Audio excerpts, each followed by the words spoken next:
Testing, testing. Wait, this is the right microphone. Yes, it is the right microphone source. What is going on, everybody? Welcome back to the channel. Wow, it has been way too long since we last got to fly together. It's been a hectic last couple of days. Let's see, I had like 7 turns in 6 days. I don't know, it's crazy, man. I've been picking up trips left and right because all these turns keep dropping. I'm trying to stack up my my July schedule, because I think August I'm gonna just take it easy with the flying. I'm getting kind of burned down on these summer thunderstorms and all that, so I do apologize. It has been a very busy week for me. I needed to be at the HQ today because we need to be here for scheduling Mayhem Day. So we already got one request set. We got a good trip already for next month ready to go, and I need to be sitting here at the office waiting for more trips to pop in if they so do. So of course we're gonna fly something a little bit chill. We got the 320. It won the poll, the 320 Fenix, not the BFU. I wish it was, but we're gonna take it on a medium hop down to Cancun, which is where I am going tomorrow, actually. So it's a real world flight that I'll be flying tomorrow, pretty much same time as well. I wound the sim time back, early morning departure down to Cancun. We are also going to be looking at Beyond ATC. So I'm going to be rocking Beyond ATC on this one. I saw Jeff Favignano using it in his video with the F406, and yeah, you know what? I was like, that actually seems kind of cool. So I'm going to give it a shot. We're going to test it today. Y'all let me know what you think.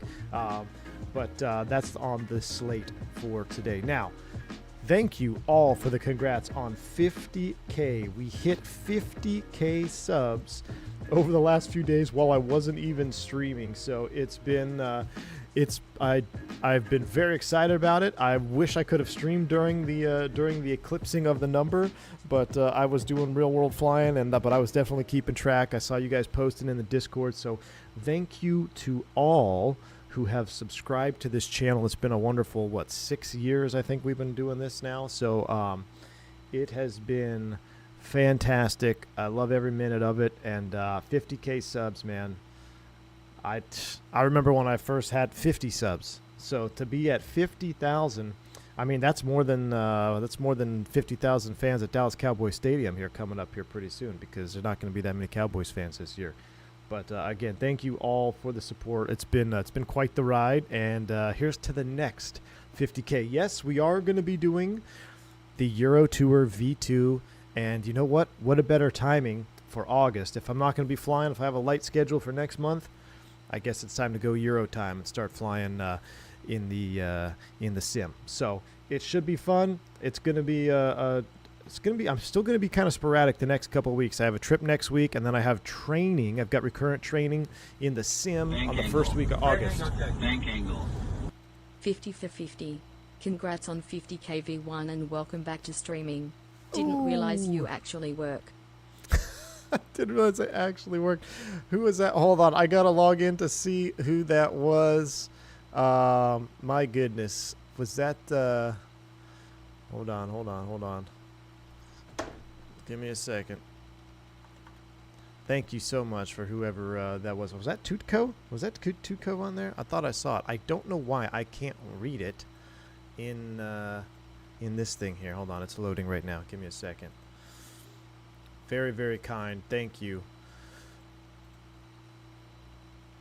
It was Tutco, my man, a $50 bomb. Thank you so much. I finally got to log in. Thank you. I forgot to set this up before I went live. Tutco, thank you so much, man, for the $50 bank angle check for 50,000 subs. Really do appreciate that. Hope you've been having a wonderful couple weeks post-Expo. Do remember hanging out with you at the Expo. That was a fun time, so really appreciate it. Well, we know you can't read. I know, Age. I can't read. Well, I don't know. I still haven't figured this part out. I used to be able to have it like pop up separately so I can see those. I just have to log into an additional thing. I got it all set up. But thank you again, Tutco, for the massive $50 super chat, man. Really appreciate you. Congrats on 50 cases, Alpha Mike. Thank you, my friend. Thank you for the 38 months of support. And Alexander, thank you for the 50K as well. Can't wait for the Euro Tour. RJ100 when? BFU Beta when? Thank you, Chris Levin, for the 57 months of support as well. You guys have all been along for the ride. I see those emojis and those wings on the side of your name there, so I do appreciate all of it. Mr. Sat in the house. What's up, my man? Thank you. Streamer of the year, yeah. Not streaming. All right, well, I tell you what, let's go ahead and get this show on the road because we got a nice long cruise. We can hang out, we can talk all things sim and beyond ATC and all this stuff because I'm actually kind of excited. I don't know if y'all saw that airplane take off behind me there, but let's fire this bird up. Let's get on our way down to Cancun, and I'm going to be doing real world. Look, I'm fresh, chat. I'm fresh. I've been in the airplane all week long, so we're going to be going by the book, getting us ready, and this will be this is a dry run for tomorrow's flight. So BFU Beta went well. All I can say about this for the BFU is I can't wait because that's all I can say. JP gifting 10 gifted subs. My man, thank you for the 10 gifted memberships. I do appreciate you, sir. Thank you so much for the 10 gifted subs. You pick a membership from JP, make sure you shout him out, say thank you. Very, very kind. Thank you, JP. All right, we're going through the overhead here. Let's go ahead and put strobe into auto. That's going auto. Arm the emergency exit lights. Airplane was sitting on ground power. That's cool. We'll do a fire test. Hey, we have the current up. What are you looking for? So we're looking for the discharge lights, the CRC. We should have the master warning. We should have the ECAM with the fire and also the fire light here in the engine display down here, a little right here by the engine selector now. So that's what we're looking for. Check ride question. That all looks good. Dome lights are on. Let's go ahead and FMGC initialize the aircraft. I did indeed update my stuff, so that's good. Bill's Mafia, my man, thank you for the $5 super chat as well, my friend. Thank you so much. Congrats on 50K. Hopefully it lessens the pain of being a Jets and Cowboys fan.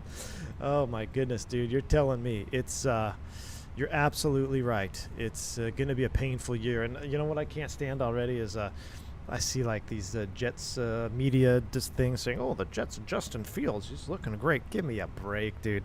It's going to be a 5, maybe 6 win team. I got zero hope this year. That's why I'm leaning on the College Football Saturday. I think College Football Saturday is going to be absolutely epic. So anyway, cost index, we're going 99. Cruise flight level is, what is cruise flight level? Let me pull that up here. We are cruising down there 37,000 feet, 370. Chat, I have been battling thunderstorms all week long. I had South Florida turns. I was like, oh, who wants to go? Because, you know, people call out last minute for Miami. And they're like, hey, want to do Miami? I'm like, oh, yeah, sure. And then I did because I didn't think about it. And then I realized that's why everybody dropped Miami's, because it's summertime. And if you know summertime in South Florida, it is very exciting in terms of weather conditions. Let's see. AJ Funari dropping 10 gifted subs as well. AJ Funari, my man, thank you so much for the 10 gifted subs. Appreciate that, my friend. Been a long time supporter of the channel. I can't wait for you to bring those 10 gifted Angel Food donuts when we get to meet up there in MSP, my man. Appreciate you. Thank you, AJ, for the support. Aviation Dude 95, thank you, my friend. $20 super chat. Congrats on the 50K. Aviation Dude 95, again, pleasure to meet you at the expo, and thank you so much for the $20 super chat, man. Thank you so much for the congrats on 50K. So here's to the next 50K, Aviation Dude. Thank you so much. Really appreciate that. All right, chat, let's get our clearance from beyond ATC. So we're going to call clearance. I wish we could do PDC. That's really the only thing. 2825. Oh, chat, hold on. You heard that beeping. Really? I didn't even see that one pop up. It's already gone, chat. What? Oh, 18 July. That's why I don't see it in there. I'm looking at the wrong month. Yeah, I don't need that. Cool. All right. If you hear that beep go off in the background, make sure you spam the chat. All right, 2825 is what we need for clearance delivery here. And listen, I did one little test sector here with Beyond ATC, not even a full sector. I had to laugh. There was some cool things that happened. There was a Delta that went around. I mean, I don't know. It's got its place, chat. We'll talk more about it, but let's go ahead. Aircraft be advised, information Foxtrot now current altimeter 3004. Okay, that's pretty cool. That actually sounds like one of the guys in in the in the tower. All right, let's go ahead and give him a call before we load up our stuff here. Dallas clearance, Cactus 357 information, Foxtrot, request IFR clearance to Cancun.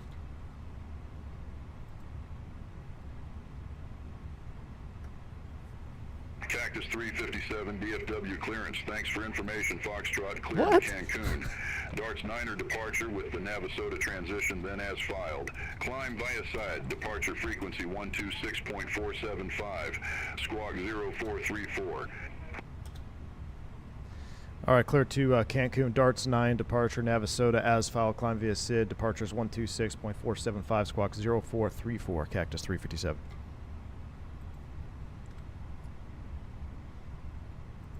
Cactus 357, read back correct. Contact ground 131.8 when ready for pushback or engine start. We'll contact ground. Oop, that beep means you're stepping on somebody. Contact ground on 131.8 when ready for push for Cactus 357. All right, 0434 in the squawk code. Yeah, side. Negative ground on 131.8. What did I say? We'll contact ground on 131.8, Cactus 357.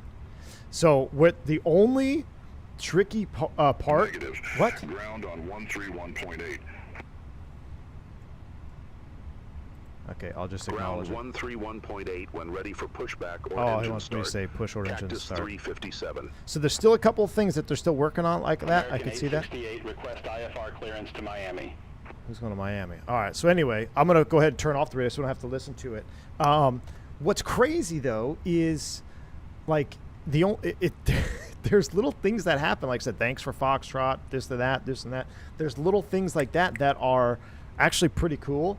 The one thing I wish they could do is they want you to say 131.8 or what, like I can't just say 31.8 or 31.8, blah, blah, blah. So yeah, I use the auto respond on that one, but I don't want to use auto respond because I like actually talking and having it pick up the voice. So anyway, we'll see. We'll call back. We'll again, this is my first flight with it. A first full flight with it, but still, I mean, that was it's pretty cool. All right, departure, we're going to be blasted off of 17 right. Let's get this loaded up here. Who gifted? Plain Crazy Mike gifted 5 gifted subs over on the vertical stream. My man, thank you so much for the 5 gifted subs. I appreciate you, Plain Crazy Mike. Hope you're having a wonderful afternoon, my man. Bank angle. 50k. Huge congrats, sir. Need to raise a whiskey to it at MSP. Thank you, the fake green dot zippy, my man, for the $5 bank angle check. We're gonna, yeah, I'll raise a whiskey to MSP for sure. I quit drinking though, but yeah, absolutely. Thank you so much, Zippy. Hope you've been well, man. It's been been gone, so I appreciate you sticking around and keeping everybody in line on the old Discord there. Thanks, man. Hope you're having a wonderful Friday afternoon. Friday afternoon, my man. All right, going into Cancun, it's going to be the ILS X-Ray 1-2 left, I believe. Yeah, 1-2 left, and we're going to come off the Vomar 1 Alpha. Approach via is going to be Vixie, Vomar 1 Alpha into Cancun. That is set. Let's go down there so I can drink the tap water. We're going. We're going to do it. We're going to do it, man. All right, secondary flight plan. Let's go ahead and get off the gate here. This is like this every time. Every time I do a stream after being away for a few days, it's like we can never get off the gate. Secondary, arrival, 17 center, secondary perf data. Let's go ahead and load in 762 in the Barrow Mins. 762 right there, please. Thank you. We'll calm the winds. Foxtrot's current. Temperature off the ECAM is 33. Nice and warm here in DFW already. 3003 on the METAR for the return. Beyond ATC can't ban you, so you can't ATC ban you, so you can't use it. Asking for a friend. Flight Sim guy, this is Beyond ATC. This is Beyond ATC, and the only reason I actually sent them an email to see if I could, they'd be interested in like doing a little partnership review copy. I didn't get a response. I also didn't wait very long, but I heard it on Faviano's video, and I was like, okay, I gotta try it. So I picked it up, and we'll give it a fair review here. But I gotta get off the gate here. You guys keep distracting me. So let's go resend load sheet, load aircraft. That's what I want. We should have done that. Let's just do fast 8 minutes. That's coming up. Darts 9 Navasota. People are going to start boarding as our fueling has just started. So let's go ahead and just get the APU up and running right now. Eastern T3, my man, thank you for the 20-pound dono as well. Congrats on 50K. Let's go visit Euroland. Euroland, here we come, Eastern T3. We'll be putting a vote out for which aircraft we want to take out there as well. I'm going to tell you what, if you're voting anything other than the Felis 747, you're probably voting the wrong aircraft. So, all right, 3003 flight director is up. We got climb via SID. I believe it's 10,000. Let's pull that up here on the charts. Let's go Dart 9 departure at a DFW. It is 10,000 on the SID. Beautiful. 17 left for departure. We got our squawk code 0434. That is set. We're going to contact ground on what do you say? 131.8. So we'll have 131.8 in the standby, ready to go. Carlito, how you doing, Carlito? Thank you for the 5 gifted subs, my man. Hope you're having a wonderful Friday afternoon. Thank you for the support. Very, very kind, my man. Appreciate you. What's the FCOM? What? Rotate? What? Flap 1 speed. It's on the PFD. It's 230, but it's actually 225.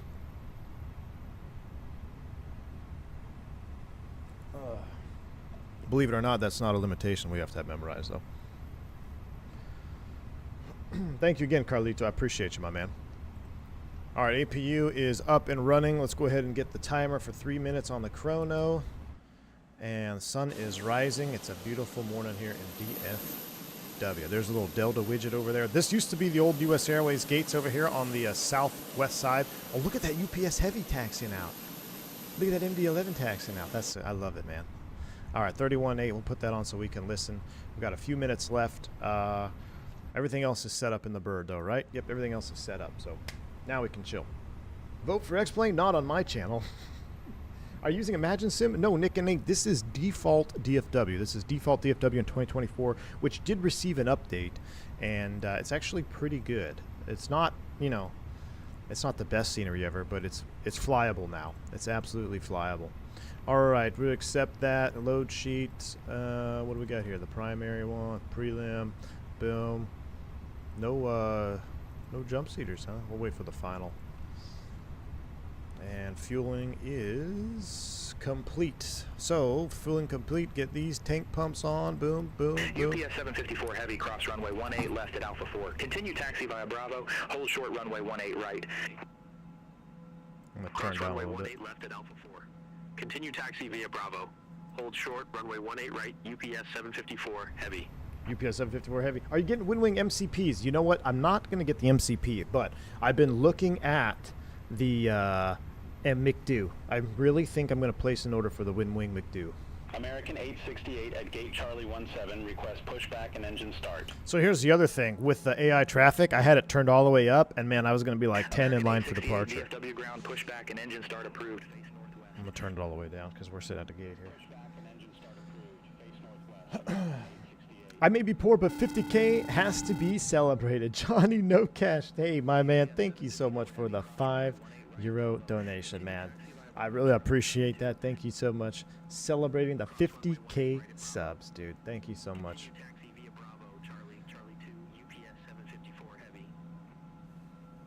I wonder if another good comparison stream would be Beyond ATC versus Say Intentions. I don't know much about Say Intentions, Flight Sim guy. And like I said, the only reason I jumped on Beyond ATC is because when Fabiano was using it, it sounded pretty sweet. So that's the only reason I was like, oh, Fabiano had it. Let me check it out. So I haven't even really looked at I don't even know the differences. From which company is the control pedestal? Hamburger Jung. This is the Throttletek A320 Flightbox V3. That's what you're looking at right there. The Throttletek Flightbox V3. All right, that's close enough to 3 minutes. Let's get the APU bleed on. And how are we doing on boarding? We should be just about ready to go. I guess we can go to our here and almost done. We can run some prelim. We'll sync the prelim, sync the live. And actually, before we do that, let's go to ground ceviches.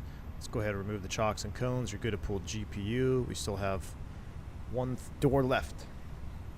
You should do single engine GA flight. Yeah, nobody watches them. I might just start a GA channel, man. I love GA stuff. Nobody watches it. Eagle Flight Blanky, what's up, man? See you checking in on the vertical stream. How you doing, bud? Santentions has VFR support. I'll probably pick up BAT-CC when they get it too, but I've already sold my soul to Santentions. Ah, I got you, Joe Plains. I got you. Mr. Chicago in the house. How you doing, bud? IRL, is your APU always on? What do you do if it's really hot in the cabin? So, Adam, if it's really hot in the cabin, I crank the APU, get the air on. But generally speaking, we don't want to start it if we can't. If we can help it, if we get good ground air, we'll then wait about 10, 15 prior to push. Then we'll fire up the APU, right? Just save some fuel, save on noise. But if it's hot, like summertime DFW, man, we crank the APU, dude. We can't board with the cabin over 85 degrees, and when it's 105 outside, it's very easy to get the cabin over 85 degrees, even with the APU running.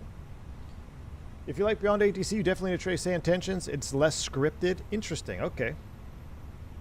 I just wanted to say that I don't know, maybe I'll watch the video on it in cruise, but Beyond ATC, it seemed, with what I saw and what I've seen so far with Beyond ATC, is it seemed pretty realistic as far as the phraseology. It seemed a little bit more hardcore, or I don't say more. I don't know. I'll have to see the difference between Santentions. But what I have heard so far with Beyond ATC, I really kind of like it.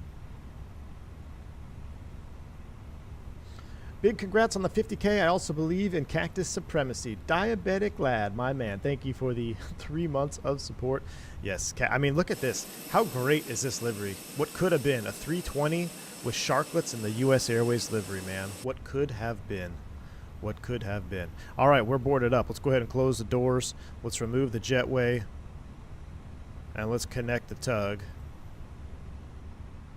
Beacon's coming on. And we got a call for push. So let's go ahead and bring up the 320 cam. Ooh, they brought the jetway. I had a stuck jetway last night in New Orleans too, believe it or not. Max Cowgill, thank you so much for the $20 super chat. Congrats on the 50K. Here's some incentive to fly more tri-holers. Hey, as soon as that MD-11 hits Microsoft 2024, I'm going to fly it. I've been seeing Whiskey Throttle post images of it in the Discord. I need it. I need to fly it, but I just need to. I need it in 2024. But thank you, Max. Really appreciate that $20 super chat. Thank you for supporting the channel and the congrats on the 50K. Really appreciate it. All right, we'll send those numbers to the McDo. We'll sync the final load sheet, and let's go ahead and calculate. And we'll set flaps 3.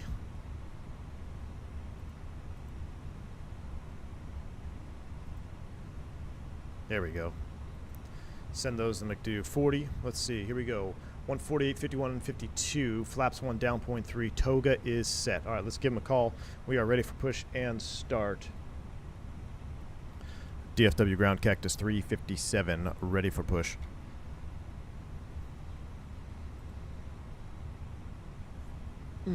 Cactus 357, DFW ground, pushback and engine start approved, face northeast.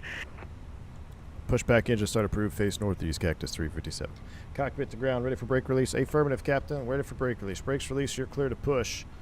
We'll try to go northeast, but I don't know how that's going to work out for you. So let's go ahead and just start to push back. American 868, contact DFW Tower 134. I just flew this route yesterday, had to come back and park at the hard stands. Contact Tower 134.9. Gross. Did I hate those hard stands? Tango 88 and stuff.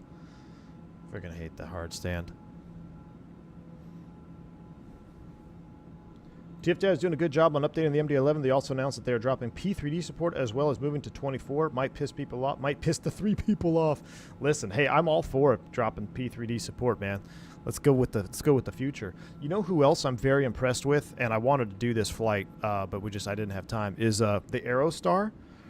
So we had a few, I noticed a few things. I'm like, hey, I wish they could change this, this, and this. And I'm not saying they listened to me, but what I am saying is there was a recent update.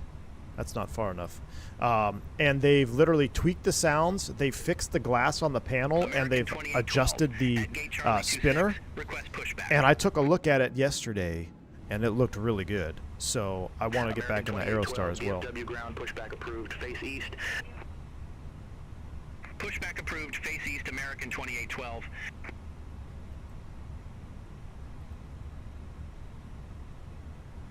Alright, that's good enough. Cockpit to ground, push complete, set brakes. Brakes are set, clear disconnection. I'm going to pin out front. We're going to start them up. Alright, here we go. Ignition mode to ignition start. Starting engine 1. Shh.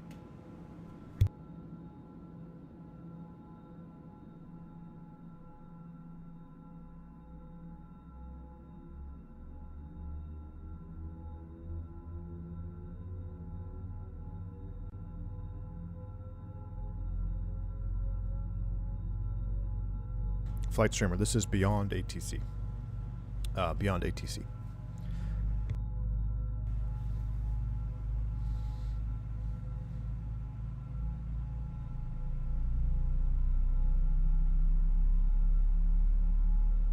American 2402, gate Charlie 24 taxi via Echo 4 Echo Bravo. Hold short runway 18 left.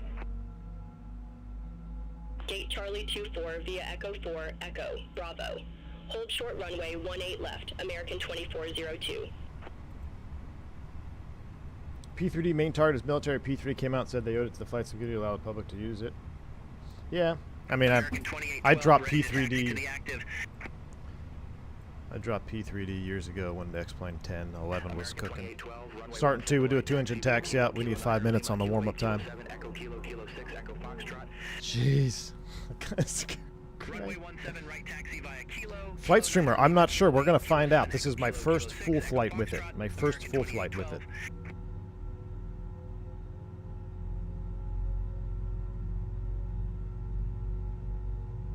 Ever flew to Fort Myers before? Yeah, I love Fort Myers, man. Actually, my father-in-law is coming in today from Fort Myers. I love Fort Myers, man. I used to do, when I was Atlanta-based, I used to do Fort Myers turns.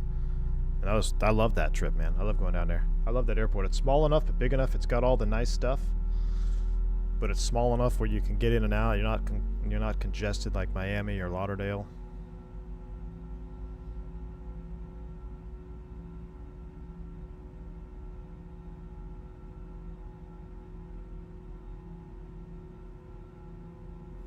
Sounds like we've got 2 good starts.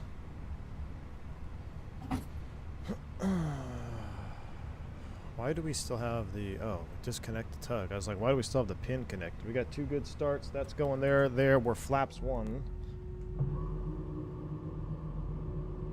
American 2402, cross runway 18 left at Alpha 4. Continue taxi via Bravo Kilo. Alright, APU's coming Cross down. runway 18 left at Alpha 4. Continue taxi Down via Bravo 0.3 on the Kilo, trim. American 2402. Alright, we're ready to taxi. Why do we still have nose wheel steering disconnects?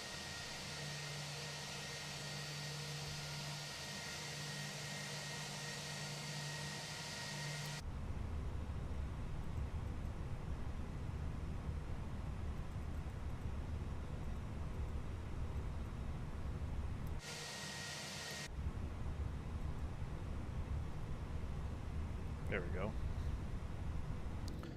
Alright, he's gone now. Got a little bugged out. DFW ground, Cactus 357, ready taxi.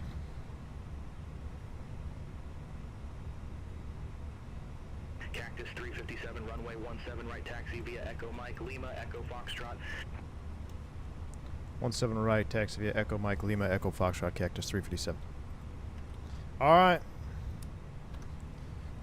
Normally it's Kilo 7 Lima, Echo Foxtrot, but that's alright.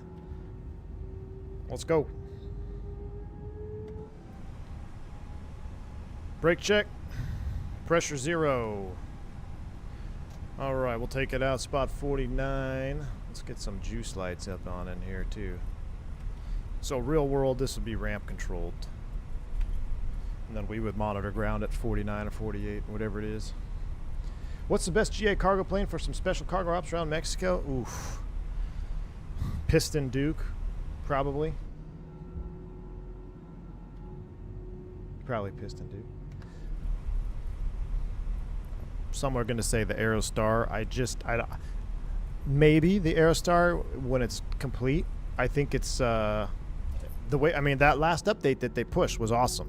It was really good. So, but it's still early access. So we'll see. Is that my boy on the left there? It looks like it. Look at that. That's a 220. Wow, they even have the 220s here because Delta is afraid of bringing 737s into Dallas.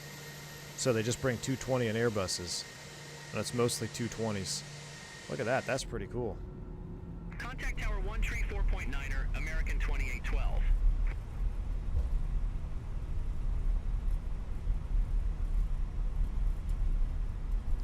All right. We are Echo Mike, Lima, Echo Fox. So we'll just cut over right here on Cactus 357, hold position for traffic. okay. Hold position, Cactus 357. All right, well, that gives us time to do a mini brief. Let's do a mini brief. We're going to be departing runway 17 right. It's on the Darts 9 departure. Gross weight is 148.8. Flaps config 1 plus F. Fuel's got speeds 148, 152. Fuel on board 18.8. Standard transition, first fix RNF to T-Rex. No questions. Flight control check. Full up. Full down. Neutral. Full left. Full right. Neutral. Rudder. Full left. Full right. Neutral. Auto brakes. Max. Takeoff config is checked. Boom. Boom. Boom. Boom. Boom. Where's this traffic we're holding short for? Oh, I cut him off. Uh-oh. I think I already cut him off. Yeah, I see that, Tutko. Yeah, I cut him off. I didn't realize you have to... I didn't realize you have to wait for traffic. Let me get out of the way.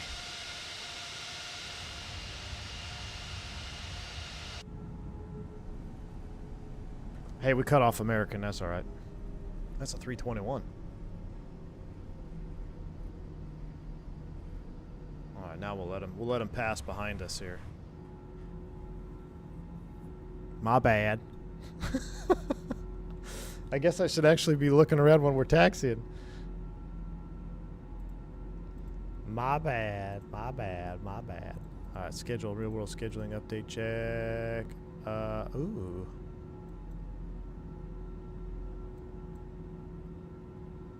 '31st of August. Isn't there a really good football game on the 31st? No, I want to add.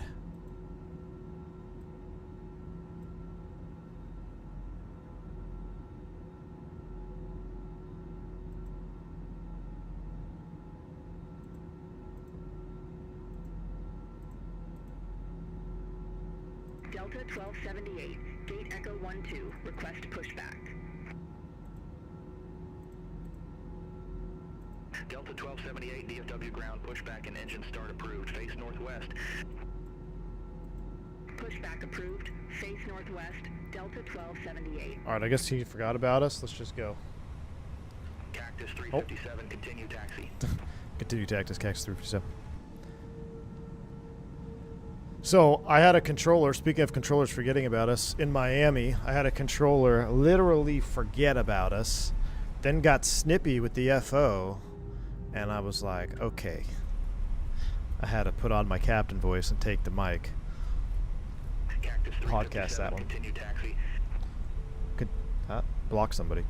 Continue taxi, Cactus 357. All right. All the way down, we've done that. Everything looks good. I am using Beyond ATC, Greg. August 31st is Labor Day weekend. AJ, is there I feel like is a college football Saturday kickoff on August 31st? American 417, gate Delta 21, request pushback. American 417, DFW ground, pushback and engine start approved. DFW. Face north. Pushback approved. Week 0 maybe. I thought I saw something about like Texas versus Bama, or I thought there was supposed to be like some really good games the first week of college football. But that trip, I don't know. We'll see. I think I was 10 minutes late to the request, so I'm sure I won't get that one. Delta 1278. It's one of my favorite trips, though. It's one leg to Miami, then a Bogota turn on day 2, and then get back at 9 a.m. on day 3. But I'm sure everybody else likes that trip, too, so I probably won't get that one. Runway 17 right taxi via Echo. We'll look for it on Fast Aviation. Echo Foxtrot. I didn't give you a date, though, so good luck. Schedule alert emoji when? I know, Joe Plains. I need to get one. And then I need to, like, sync it so I can have the alert go through the through the stream so you guys can let me know. OSU, Texas, August 30th. Okay, so good. So that starts on the 31st. We're good. We're good. I don't want to miss OSU, Texas. I can't wait, Chad. I cannot wait for football season. We're almost there. We are almost there. August 31st, Virginia Tech, South Carolina, Notre Dame versus Miami. Nah, I can miss those. Actually, I'd probably be able to see them because it's one leg out and you're off all on that first day, so.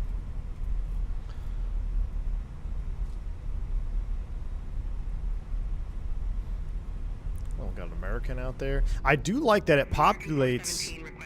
So I turned the ATC down. I turned the AI traffic down to 2. I cranked it all the way up to see what it did, and it basically loaded the airplane with loaded the airport with traffic. And I was like, okay, I don't want to be 15 in line in the sim because I have to do that real world. So I turned it all the way down to 2. And I feel like 2 seems to be about the sweet spot. But I do like the traffic injection. It's pretty neat. Is the A321 super floaty IRL? Not really. It is easier to land. I would say the 321 is probably the easiest of the 3 to land smoothly, flight force. But super floaty? No, none of them are super floaty. 5 is the recommended setting. 10 is real life-ish. Yeah, Alexander, I cranked it up, I think, to 8 or 9 just to see.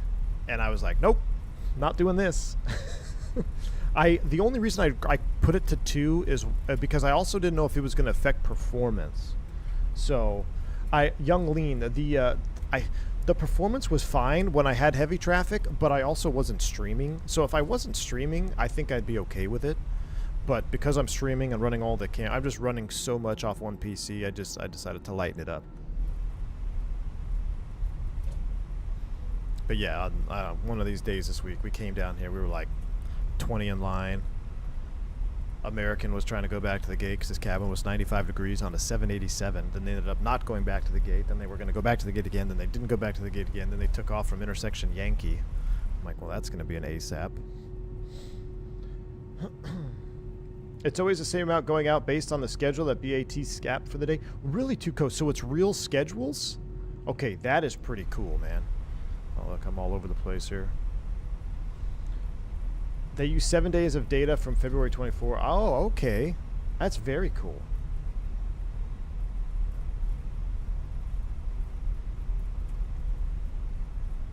All right, Echo Fox is all the way at the end.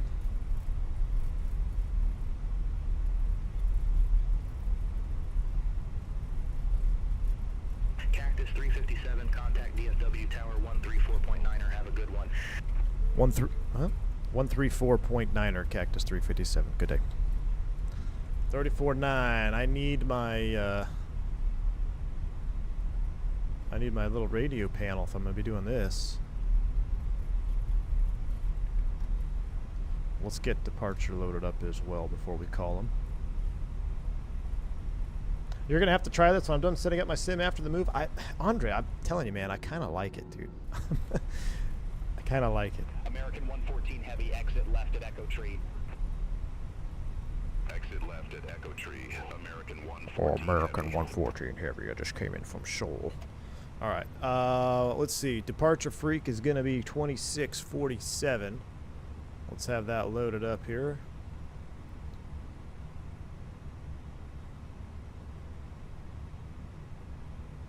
All right, 2647. We're ready to go.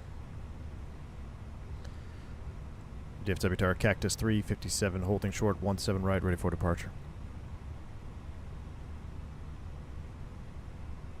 American 114 Heavy, monitor ground 1 tree 1.8. That's not what I said. Ground 1 tree 1.8. American 114 Heavy. Cactus Tree 57, DFW Tower, wind 205 at 7, fly runway heading, runway 17 right, cleared for takeoff. Fly runway heading. Fly runway heading, runway 17 right, cleared for takeoff, Cactus 357. All right, runway heading. That's going to be 176. We'll get that dialed in. 176. American 417, ready to go. Runway 18 left. Oh, hold on. We got to recycle the flight directors here. Climbing that blue. 17, runway 18 left, line up and wait. Line up and wait. Runway 18 left. American 176 is set. Are y'all ready?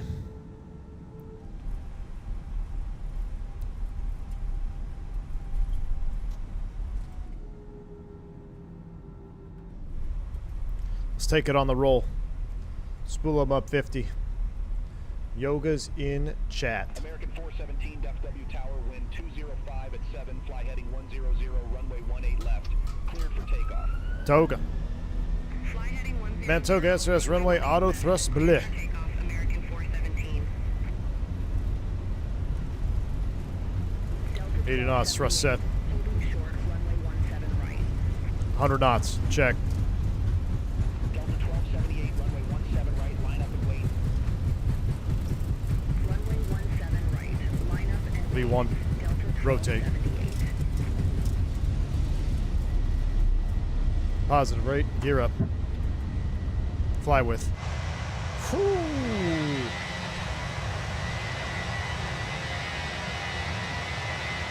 Golly, I love it. Select heading. Heading.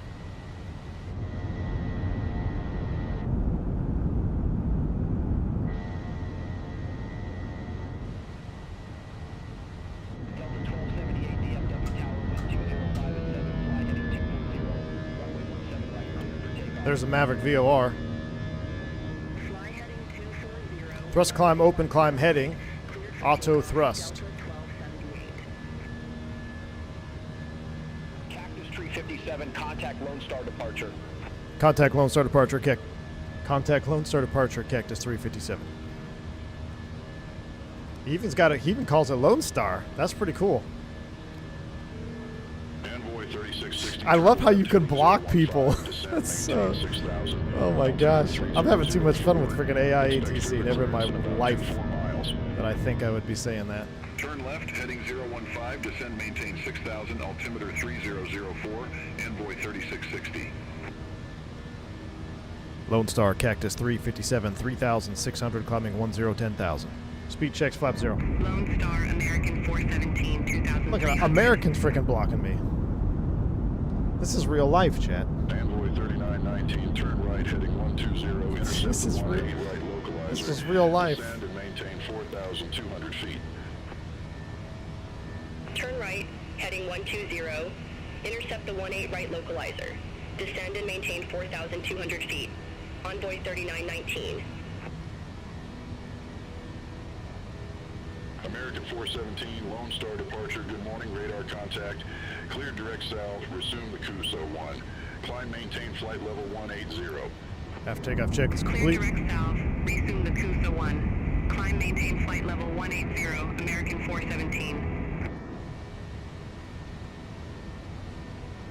Cactus 357, Lone Star departure, radar contact, cleared direct tracks, resume the Darts 9er, climb and maintain flight level 180. Proceed direct tracks, resume darts 9, climb, maintain flight level 190, Cactus 357. Alright. Thrust climb. Negative, climb and maintain Oh. flight level 180. Well, F you too. Climb and maintain flight level 190. Or, 180, 180 chat. Oh no. Negative, climb and maintain flight level 180. Climb and maintain flight level 180, Cactus 357. My goodness. Just climb open, climb 18 blue. Envoy 3919, airport. I love it. I got to be careful. If I develop bad habits with AI ATC, then I'm going to be doing it in real We life. have the field. Envoy 3919. Well, he came back with such an aggressive negative. Cleared visual approach, Negative. runway 18 right. Well, first off, they wouldn't give me Visual direct approach treks, 18 but right. Envoy 3919. anyway. That was funny, man. Lone Star Delta 1278. Good morning, 4,000 feet. Delta 1278, Lone Star departure, radar contact, cleared direct to MII, resume Cactus, the Box yeah, 1. can you give us a Climb phone and number? maintain 15,000 All right. feet. We're cruising out. We're climbing maintain, so it's open climb 18. 18 is blue. F takeoff checklist is complete. 5,000 feet, Delta 1278. Golly. This is now beyond Iveo Premium. I know it, man. Next BATC update will introduce a band feature. All right, here's 10,000. Forward call, let them know we're at a 10. I'll turn, this is when I turn my noise canceling headsets on. Turn ATC down a little bit more. It's pretty much straight out. We'll go autopilot 1. All right, climbing 324, 18,000. Now, my question is, can I request directs and stuff on this or no? Out to Navasota. There's no radar out there. Let's put terrain on ND. All right, we're cooking with gas now. We are cooking with gas now. At least it's in New York. I know, I'm kind of nervous. Like, what is New York like with Beyond ATC, huh? Open up the tablet, see the traffic around you. What tablet?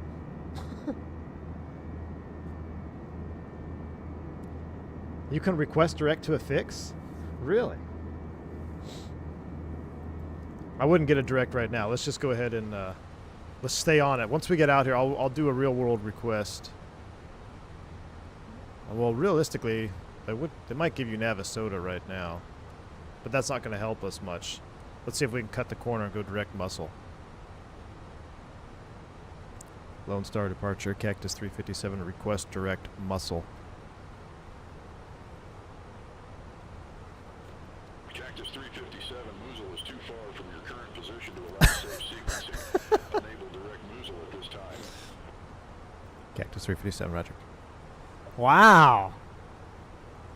That translates as in, I'm too lazy to call the 5 sectors in front of you to get the direct. Did you guys see? So there's a video. There's a video of a controller showing what happens. Cactus 357, request direct Navasota. Cactus 357, you have not yet been cleared for your descent, and Vixie is part of your star. Unable direct Vixie at this time. Okay, well, fine. All right. It's not what I said, but anyway, there's a video of a controller showing what has to happen just when somebody requests a simple level change, and he has to call like the 3 sectors in front of his sector to get the approval. Then he gets back to the guy requesting it. So I don't know. Why do people choose this over VATSIM aside from being banned? I don't know, dude. This is actually pretty fun, man. I'm not gonna lie. It's pretty fun, and you always have ATC. But I also think this is going to be a great way for those that are too nervous to get on VATSIM, that maybe they want to train or they want to get comfortable with the radios, because you also get to hear the language being spoken, right? So you're we're constantly hearing proper phraseology being called up on the radio. The more you listen to this, the more you'll be able to decipher it, and it's only going to help you move forward if you want to get onto that. So that's us.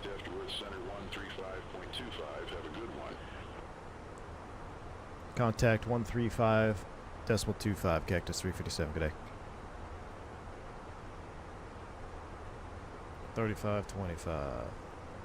American 417, contact the Worth Center 132.85. I know some real-world pilots who get annoyed with VATSIM would probably go for this. Hey, throw me in that, Bosco.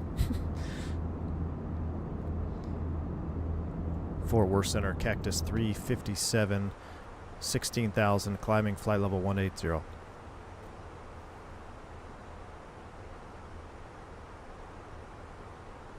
Cactus 357, FT Worth Center, climb and maintain flight level 370. Climb and maintain flight level 370, Cactus 357. All right, 37 is blue. Up we go.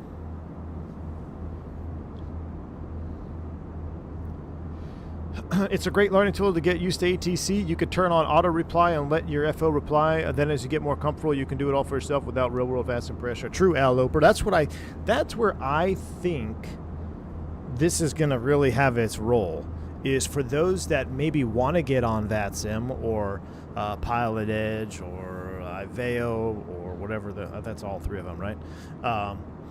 And they just don't have the confidence level yet. This definitely could be a great tool, I think. It's cool that each sector has a different voice. Absolutely, Wingnut. Wingnut, what's up, man? Does Eurotour depart from DFW? I'm not sure yet, Friction Mafia. I'm not sure yet. You can actually ask BatTC to get your voice added? Really, Tootco? Petition to ban Wingnut. Hey, we should, yeah. Petition to ban Wingnut. Thanks, Turk, for the $5 super chat. Man, Turk's here. He's been rather pleasant so far. I haven't seen any any hate this morning or any glaze from. I didn't know you were here, Turk. Good to see you, man. The vote kick. If you don't think this is eventually what will happen in reality, you haven't been paying attention. Oh, you mean like AI ATC? Yeah. I actually don't understand. Well, I feel like it may be changing slightly now, at least putting a pause on it. So this push for single pilot, right? Although it's been slowed down now because the European unions finally got onto it and kind of slowed down Airbus with this push for single pilot ops, and I'm sure Air India is probably not going to help the cause for that either. But why isn't there more focus on AI air traffic control, you know, to reduce workload, like clearance delivery, for example? You know, a lot of us have CPDLC, so you're already getting text messages. You're already getting text your clearance. But you could have AI spitting out clearances, writing clearances. I don't know. I feel like there should be more of that, especially since there's such a loss in air traffic control real world. We have less controllers than ever. We don't have people in the training program. You know, I feel like there should be more focus on that. But at the same time, then do I really want to be dealing with an AI air traffic controller? I don't know. I don't know, man. The whole thing is just weird.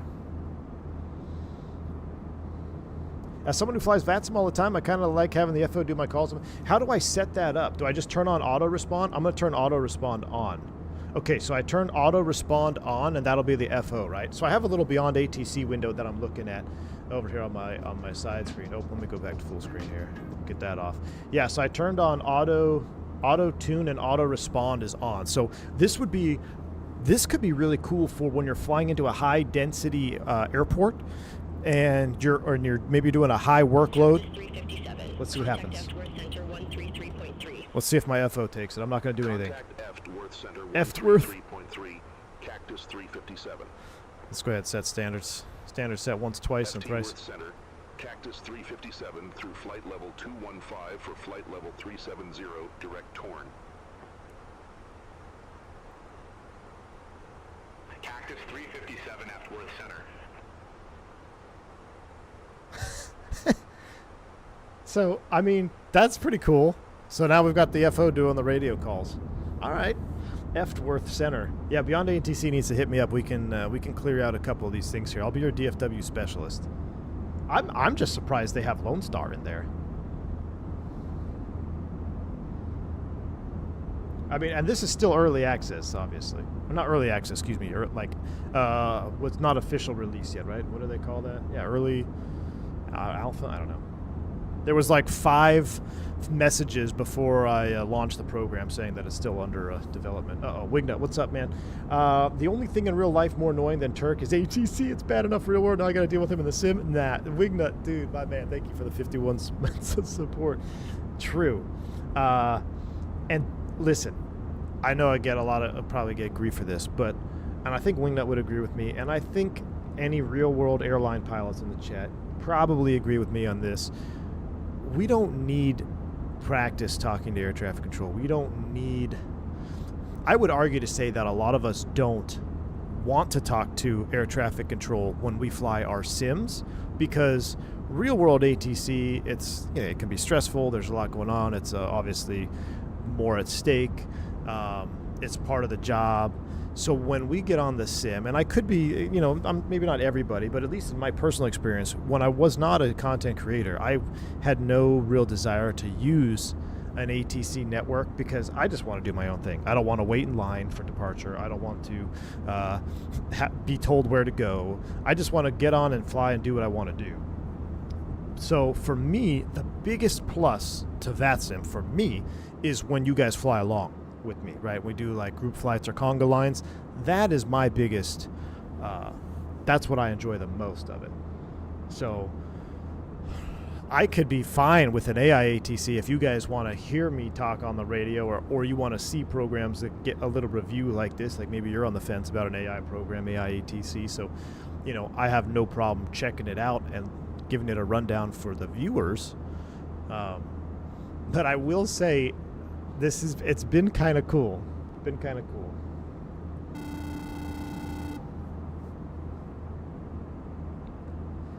Gray Aviation, my man. Thank you for the $5 super chat. I was watching a cockpit cam of Delta 738 MAX landing and the pilot armed approach mode before they were established on the loc. Is that common? Gray Aviation, that's a great question for Wingnut 172N. Can you answer that? Thank you for the 5 Canadian, Gray Aviation. I appreciate you. He armed the approach mode before they were established on the loc. I am not actually sure because... I don't know if you have to do that, right? You have to like arm the loc first and then approach mode. The 737 does weird stuff. So that's not a question for me. It could be an SOP thing. Maybe they were on a different type of approach. I'm not sure. I know on the Airbus, there's no need to arm the loc. The only arm the loc is if you get told to intercept the approach course. How are your hydraulics loud in the Fenix? Because I barely hear the fuel pumps and hydraulics. Really? I haven't done anything different, Landon. I just turned up the sim. What's in the new FS Labs Neo update? I don't know. Is there an FS Labs Neo update? I don't know. I actually uninstalled the FS Labs Neo.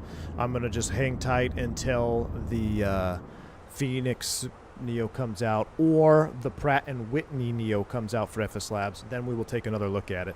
But I just uninstalled it. I had a crash. I was setting up a thumbnail. So I was doing some weird stuff, like I started the flight on the runway and everything, but then my sim crashed and it pointed to FS Labs, and I'm like, all right, I'll just uninstall you until I'm ready to use you again. So it was just an FS Labs EXE, or no, whatever the op center, whatever the center thing is that runs in the background when you run FS Labs, that was a faulting path. And I'm like, I wasn't even running that. So I just uninstalled it for now. When they drop the Pratt & Whitney, I'll check it out. Until then, I'm kind of just hanging tight. Great Aviation, here's your answer. If you don't have any VNAV fixes to honor prior to the final approach fix, you can intercept in approach mode. 357. Contact Houston Center 120.4. Contact Houston Center 120.4. Cactus 357. FO is doing work. The only time you have to intercept in low VNAV is with the immediate step-down fixes. Okay, so if you're way out on a long approach going inbound. I hope that answers your question, Gray Aviation. Tootco with the $10 bank angle check. What's up, man? Jeff Faviano, Squirrel, British Avgeek, EasyJet, Civ 9, Overkill, and Flyby Sim, all premium voices and Batsy win. Dude, so how I would do it. That would be cool. I want Wingnut to be my FO. Wingnut, how about Wingnut? You do Beyond ATC voice, and you can be the FO for me. That would be hilarious, actually. That would be pretty funny. An update hit the experimental server just now. I posted the change notes to Discord. Great shirt. All right, cool. I can't open Discord on the sim. Let me open it on my phone. Is there anything like, there's no Pratt & Whitney, right? There's no Pratt & Whitney release today, I'm assuming.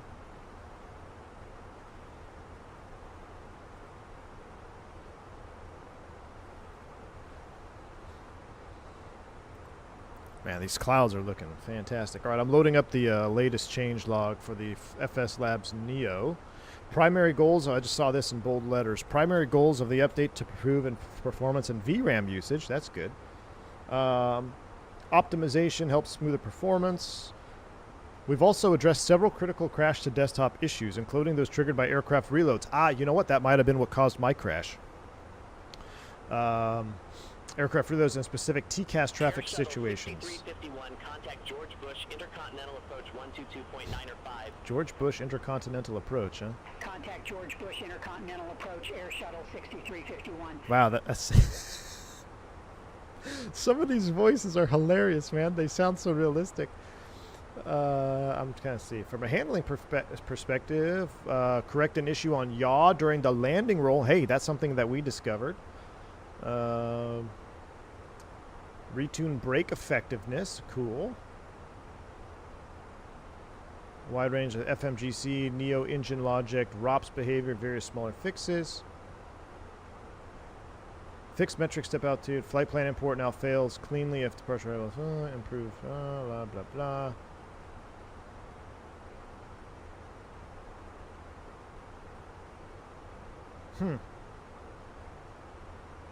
Fix for final reserve fuel calculations. Maybe that fixes the amber fuel thing. Yeah, that's quite a lot of updates. All right. I mean, yeah. I will definitely check out the FS Labs once we get Pratt. Once we get the Pratts.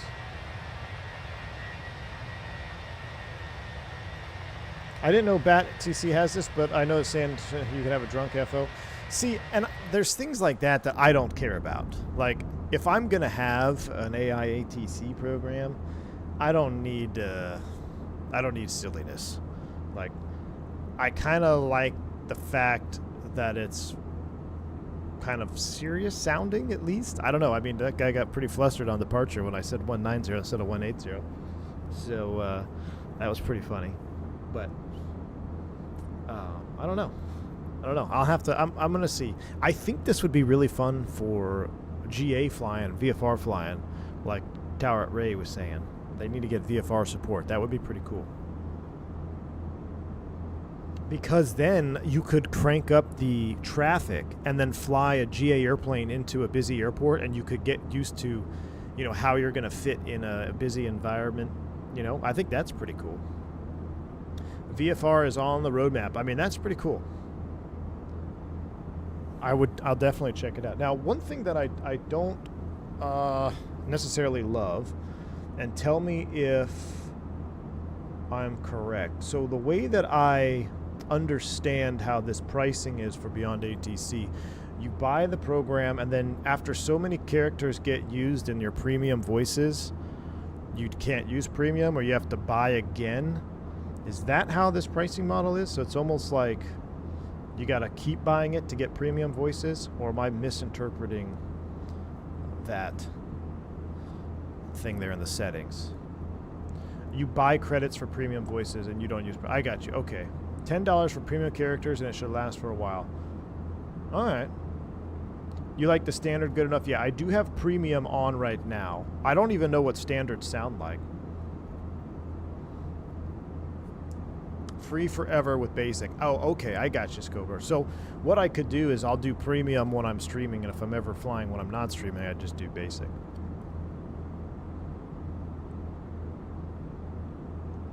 Yes, you can set the traffic to use basic. Correct. I made the traffic use premium just because I wanted to see. Flight sim school says, yeah. Oh yeah. Keep remembering. Well, I'll go back to them. All right. Cool. Well, I'm curious to see how much. So we started fresh today. I'll see how many credits we have at the end of this flight. I need XP72's voice in BATC. That would be funny, Robin. J3 Cub below 500 the whole way win. All right, chat. I've been so distracted with Beyond ATC. I haven't been paying attention to my scheduling situation here. This is not good.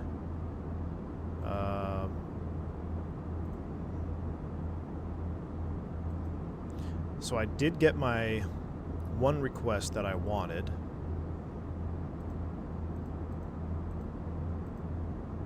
And why can't I see...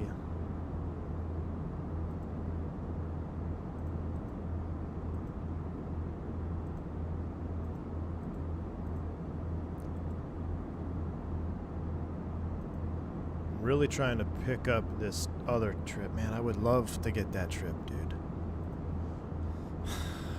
Dallas, Miami on day one. Get in at 9 a.m. I could go get my Eggs Benedict, my little breakfast place. Then day two, Bogota. I haven't been down to Bogota in a while. I could hit up my buddies down there that work at Bogota Airport. They could hand me some of those, I forget what they're called. There's some really good food down there. And then get back at 9:30 a.m. on Tuesday, man. That is a cush trip. And it's with Owen. Oh, man. Oh, I should have just name dropped somebody. He's one of my favorite guys to fly with. I really hope I get that trip. So we got one trip pending in the real-world schedule for next month, chat. I did get my other one. And other than that, we're going to have a lot of flight simming in August. we're going to have to do some training prep streams here real soon. I was hoping that Phoenix would release the BFU so I could start breaking it on stream and training, because I'm running out of time here for doing V1 cuts and sim training. They need a Leroy Jenkins. Full-time streamer, part-time pilot, Mr. Saturday. That is 100% going to be me come August, my man. 100%. Jets will be 0-1. Fly with Owen. That's right, Bills. I forgot this guy. Interstellar, what's up, man? Good to see you. AJ Funari, buddies in Bogota, huh? Hey, listen, AJ. Friends in Bogota. I got friends. I used to do Bogota all the time. Bogota, Medellin. So I've made friends. So real world, they would say estimate for Dutna, because Dutna is going to be our, I believe it's Dutna.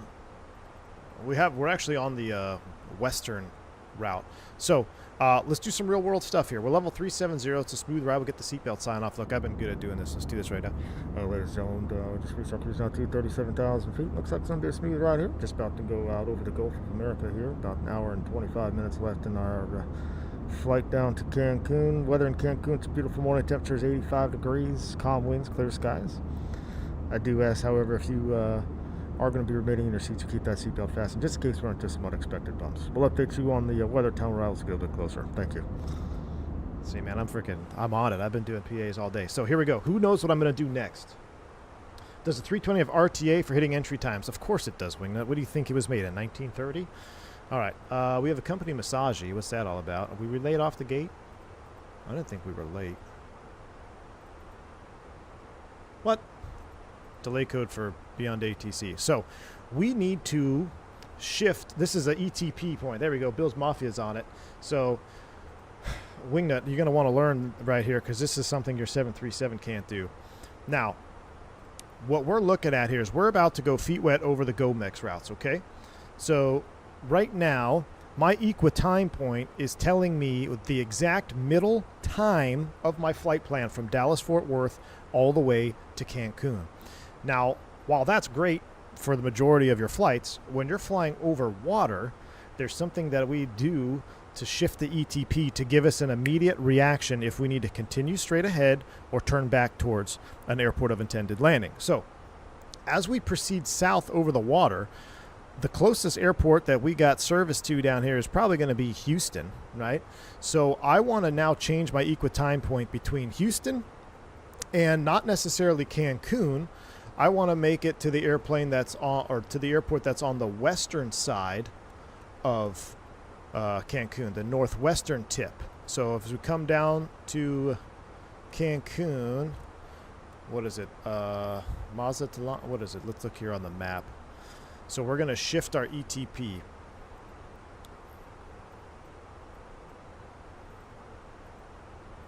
So here we go. We're going to put it between Houston and this one here, Merida. Triple Mike Delta for Merida. I don't know why it's blacking out. So there's airport right here. So this way, I'm going to move my equi-time point. So if there's any type of failure or engine fire, I can determine without pressing a single button anywhere that I can know exactly if we should continue straight ahead towards Merida or we need to turn around and start headed back towards Houston. So how we do that, we go to data, equi-time point, and we're going to change this. So I want the departure to be Houston because this is where I want to measure the points between, and I want to measure it to Merida. So now you'll see my ETP is going to shift, and it's actually going to shift further away from us. You can see now it's way up here. So now as we cruise out feet wet over the Gulf, if there was any issue at all, there's no thought about it. I know we're going straight ahead or it's closer to get back and turn towards Houston. So that's something that you should be doing when you're doing these over water segments. Does ATC in Cancun have Spanish accents? James Johnson, we're going to find out. I have no idea, man. I have no idea. Is that the Phoenix 320 in 2024? It is. Oh, that's us. Wingnet, take the radio call. Contact Houston Center 119.175, Cactus 357. Have a good morning. Houston Center, Cactus 357. Good morning, flight level 370. They even say good morning and stuff.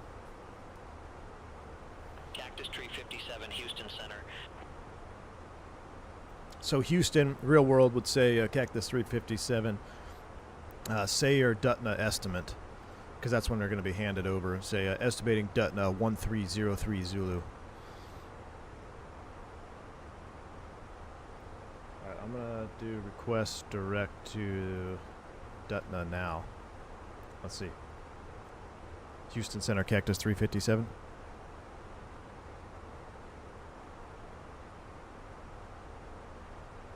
Houston Center, Cactus 357, go ahead. Cactus 357, request direct DUTNA. Cactus 357, DUTNA is too far from your current position to allow safe sequencing.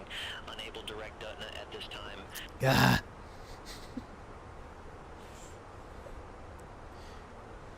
Man, look at these clouds out here.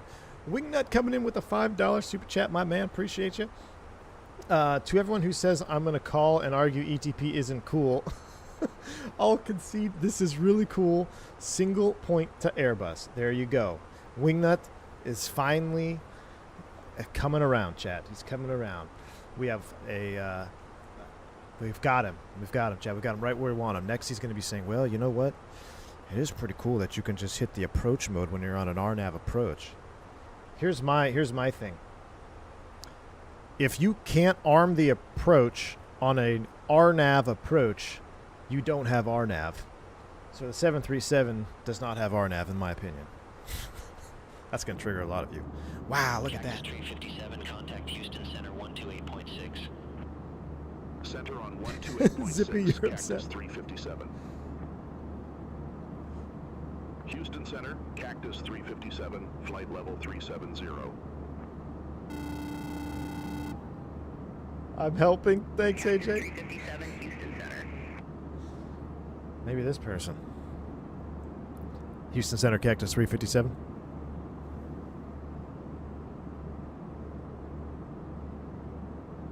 Houston Center, Cactus 357, go ahead. Cactus 357, request direct DUTNA. Come on, give it to me. Come on, girl. Cactus 357.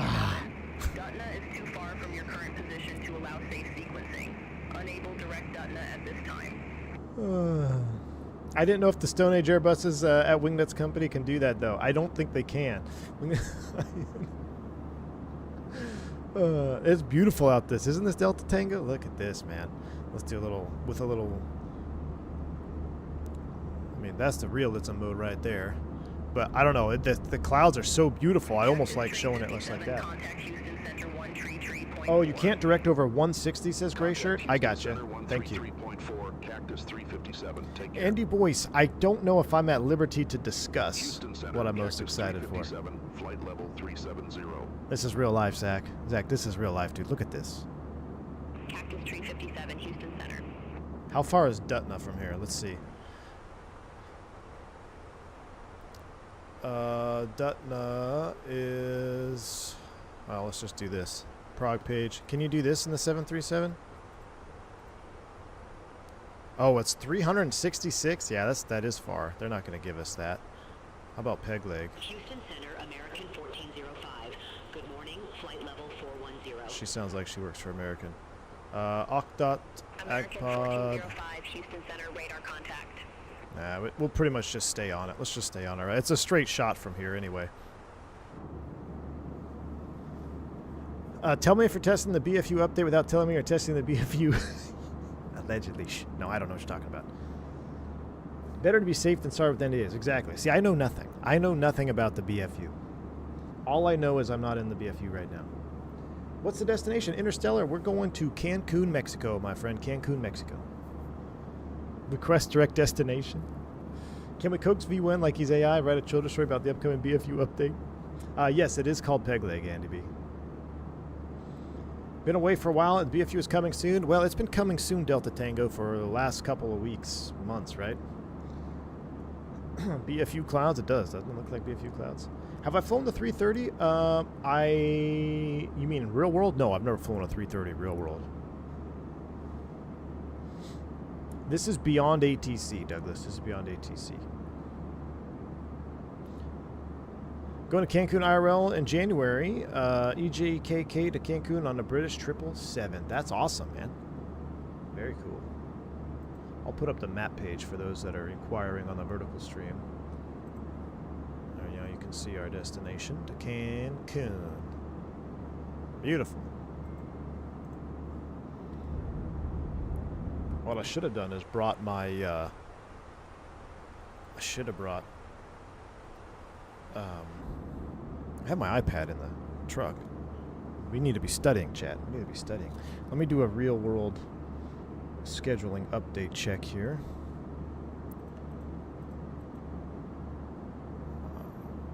Nothing of any juice right now.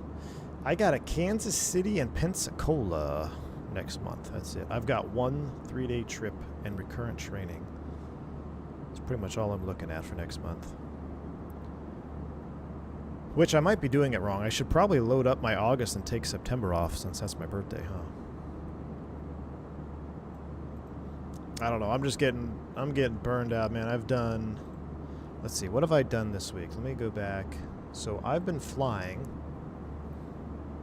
Dreaming of the Bluebird 7.5. I know I'm gonna have to get a VPN or something from the Bluebird 7.5 drop so we can do our group flight as planned. So I've done Cancun, Raleigh, Miami, New Orleans.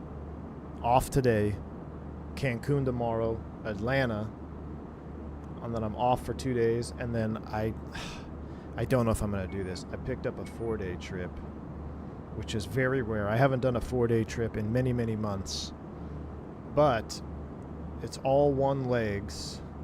Well, except day one is terrible. Day one is the worst day one I've ever seen. It's DFW to Los Angeles, and then Los Angeles to Louisville the same day. Freaking almost 8 hours a block on day one, and it's a 5 a.m. report time. But then after that, it's one leg every day, and I get done at noon on day 4. I picked it up for a buddy, and I was like, because I can drop it if I want to, but my thinking now is if I go on that trip, since I haven't been on a 4-day trip in probably 6 to 8 months, BFU will probably release when I'm on that 4-day trip. So it's up to the people. Do I keep my 4-day trip so you can get the BFU, or do I drop my 4-day trip and we just have to keep waiting for the BFU? I don't know. Yeah, you heard my phone going off? I know. I'm checking it right now, man. I'm checking it. Thank you. We got a schedule alert, chat. Oh, another one. Ooh, the 2nd of August. I can't do that because I have training. See, training is costing me a lot American of trips. 1405, contact Houston Center 133.8. That's a red eye from San Juan. No, thank you. Center on 133.8. American 1405, take care. Checking the schedule. Nothing that I want to pick up. So what's kind of cool is I have 4 days. I got a week of training, and I'm taking the fam with me. We're gonna fly out on Sunday, the 3rd, taking the whole family to stay at the. We actually got a little Airbnb. And the kids are gonna go swimming and do all that stuff. So we're making a vacation out of training this year, which I don't know if I'm gonna regret that or not.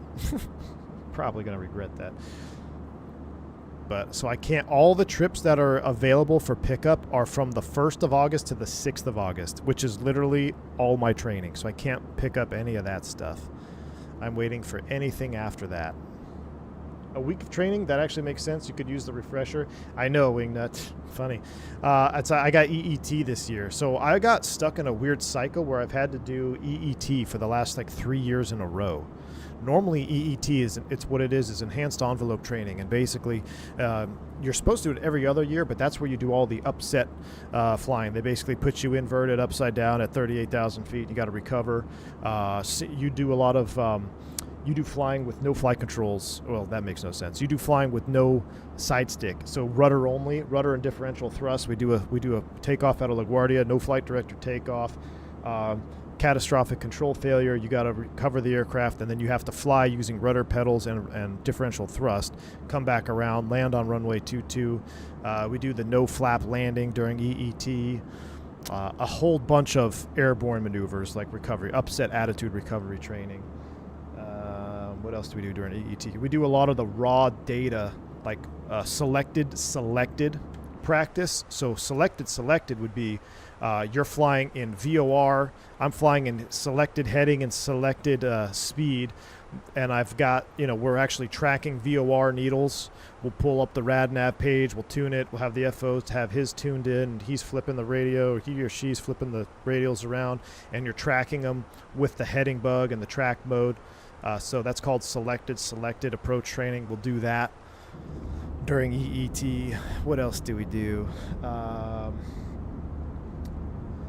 think I already said no flap, no slat. We always do one of those. I actually videoed for the members a couple of the last year. I took a video of us upside down. We were inverted. So I took a video from the sim instructor, super cool. And it was actually it was the FO doing it. I'll try to get some more content this year for the members, for the shorts. So typically, we each have to do it, right? So the captain's got to do it, then the FO's got to do it. And when you're at the pilot monitoring during the recovery, there's really nothing you do because the guy next to you is getting checked, right? So you can take a little video sometimes if they're cool with it. But does the whole sim flip upside down? No. Sim doesn't flip upside down. But I tell you what, it does a pretty good job at making you feel a little weird. They actually had to tune down the aggressiveness of the simulators because when EET training started, I want to say it started, or at least we started it as a company. Has it been like 6 years? Can't remember. All I know was when we started doing it as a company, we started breaking simulators. So they had to tune down the simulator reactions because it was getting too aggressive. So they'll put you, and where a lot of things would go wrong is would do those inverted recoveries. And what happens is you're trying to maintain a G load on the airplane that's not going to rip the wings off or break the airplane, right? So the instructor station is constantly monitoring your G load, and when you're pulling out of an inverted dive in an Airbus, you are going to overspeed. So the overspeeding and then the combined G load and buffeting that happens in the sim is pretty violent. So that's what was causing issues. Also, the no flap, no slat landing were breaking sims because guys were just slamming it down so hard that the sims were actually breaking. I'll have to see if I can find a picture. Somebody sent me a picture of a cracked footing. So the footings that the sims stand on, they have these big concrete pads, and one of the footings where there was this crack that was just like went right down the middle underneath the base plate of where the sim was mounted to. So then they had to tune down the impact forces of the of the sims as well. So, but even with it tuned down, I can tell you that sometimes I feel like the sim is gonna break. I'm like, dang man, that was hard, or that was firm. Like I've been a part of some firm experiences in the simulator, and it sounded like the sim broke. Lolar Pilot, welcome to Private Pilot, man. Glad to have you on board. Are the real Airbus side sticks very firm to move? No, so nothing will change with the side stick tension. You were in a 4G inverted dive with a MiG-28 A321 Neo. At what range? 2 meters? Bullshit. Oh, that's funny, man.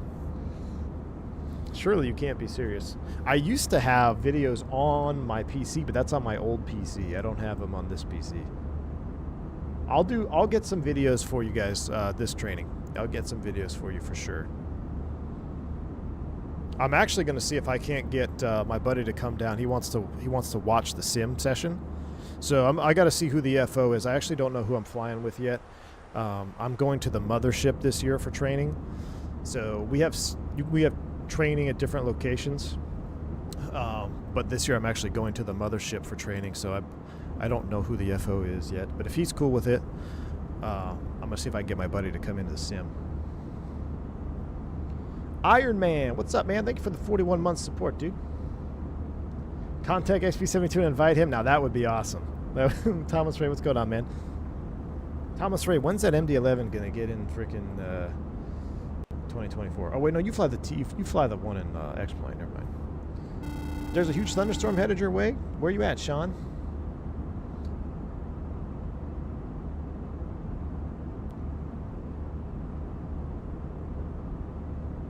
I drove past the AA Sim building the other day. It was pretty cool to see those things. Yeah, man, they're pretty sweet. Gray Aviation, a $5 super chat. My man, I appreciate you. What is your favorite airplane you've flown IRL and why?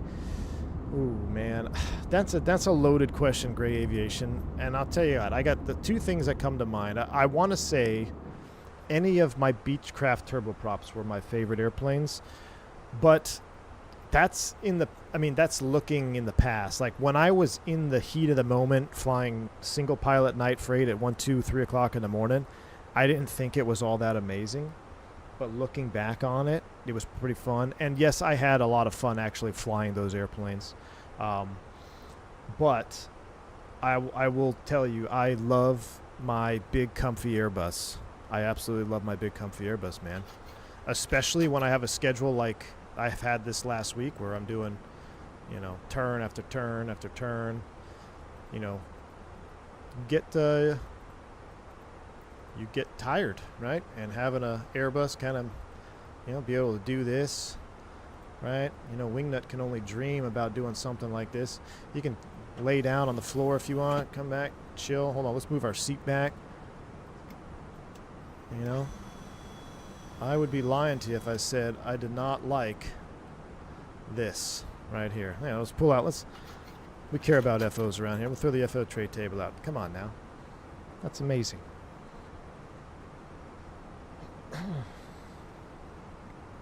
Blackbird Controls is back. He's alive. Blackbird Controls dropping the 10 gifted subs. My man. Blackbird, how you doing, dude? How are things over at the Blackbird Control Farm? Thank you for the 10 subs, Blackbird Controls, man. Appreciate you. I don't believe this falls down, Wingnut. I don't believe it does. You know what's interesting? The Fenix is also missing the levers on the side. That's peculiar. So both the Fenix and the FS Labs are missing the levers on the side of the jump seat. I never noticed that. So real world jump seat, you got two levers here. You got a shoulder harness lock, and then you got the slide lock for the jump seat. So you lift the slide lock, so the jump seat would slide out, and then this just pops down. Well, that's interesting that they're both like that. Probably because they did it from EU regs. They probably were too broke to pay for them. Jeez. Gray Aviation, man. Thank you for the 5 gifted subs. How you doing, man? Thank you for the 5 gifted subs to the channel, Gray Aviation. I appreciate you. Blackbird says, busier than a one-legged man in a kicking contest. Dude, what's up, man? How do airplanes handle thunderstorms? Well, we try to fly around as many as we can. Uh-oh.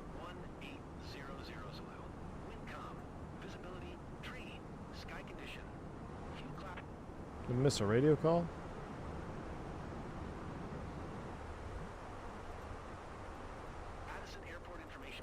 Addison Airport, Foxtrot. Cactus 357 radio check. Stand by. Cactus 357 555. At 13,700 feet. Temperature 20. Dew point 10. Altimeter. All right, well, I don't want to listen to that. I don't know why we got... How do we fix that? We're picking up an Addons.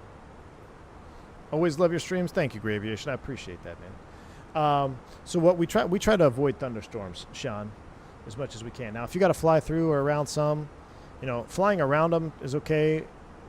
Flying through them is not recommended. You can definitely get into some trouble. But generally speaking, we're able to manipulate, kind of go around the edges. Now, some small little pop-up thunderstorms that are small and kind of unavoidable. As long as there's no hail, the airplane's going to be just fine. 0 ATC volume from the sim? Okay. Yeah, I think the Addons is in-game ATC. That's what it is. No, it wasn't tuned in COM 2. It's COM 133.4 is what is pulling up the Addison Addons. So I think it's the sim. How does Airbus compare to Embraer in the efficiency of workflow?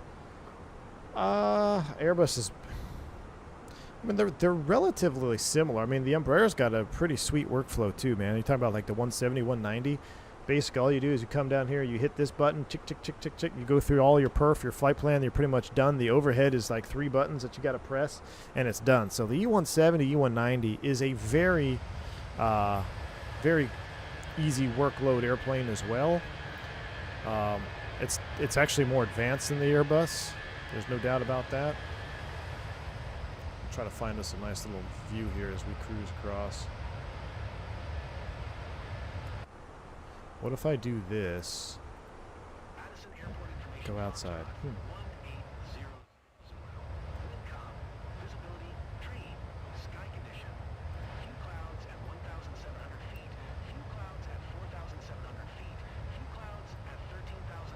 Is there a...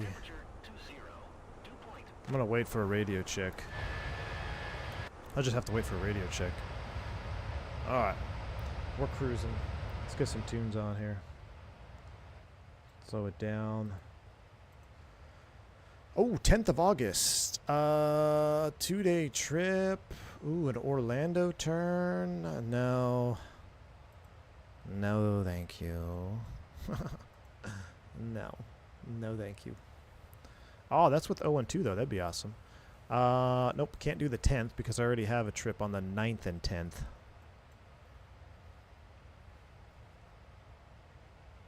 Oh, Bill's Mafia. I love the E2, man. I really think the E190 E2 looks awesome. I really do. Whoa. That was really loud, sorry. Oh, this was the Starship theme song. When are we going to fly Starship next, chat? Not tomorrow. Or Sunday.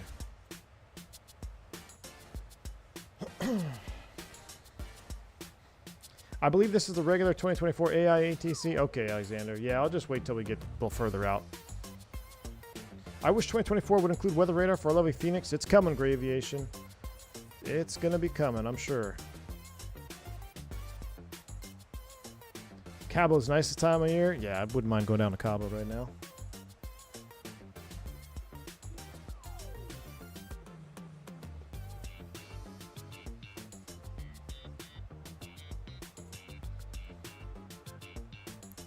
We need to get that back on our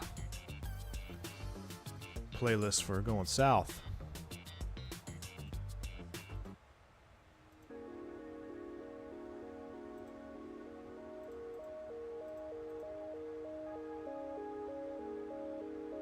Man, I wish that trip wasn't on the 10th.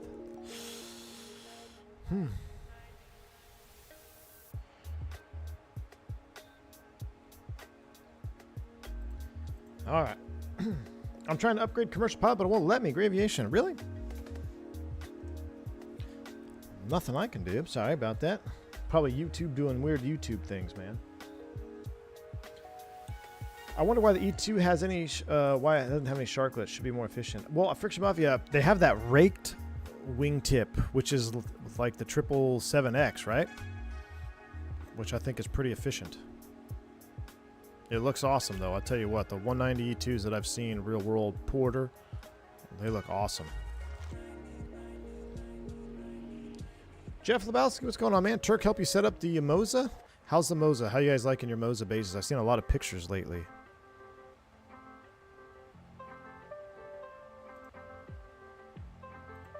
Make sure you download the latest profile from the Discord as well. What is this song? What are we doing here? What are we doing here today, chat? What is going on? No.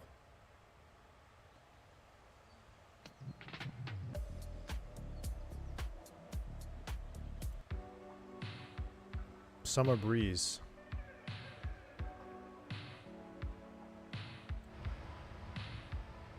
When are you getting the Scalarchy cockpit? I tell you what, the Scalarchy throttle that we saw at Expo was pretty awesome. What year is this livery? This was pre-American purchase from U.S. Airways. So when did that happen? Like 20... I don't know. When did that happen? Early teens? 20 teens? Early teens? But this livery was actually never on the well. This livery was on the 320, but the 320 Sharklet never actually was at U.S. Airways. They had the 320 without the Sharklets. But how amazing would it look with Sharklets? 320 U.S. Airways livery Sharklets. Juice. I need a summer breeze here. The swamp is real zippy. Man, just turn on that air conditioning. Oh, wait, I forgot. You don't have air conditioning where you live.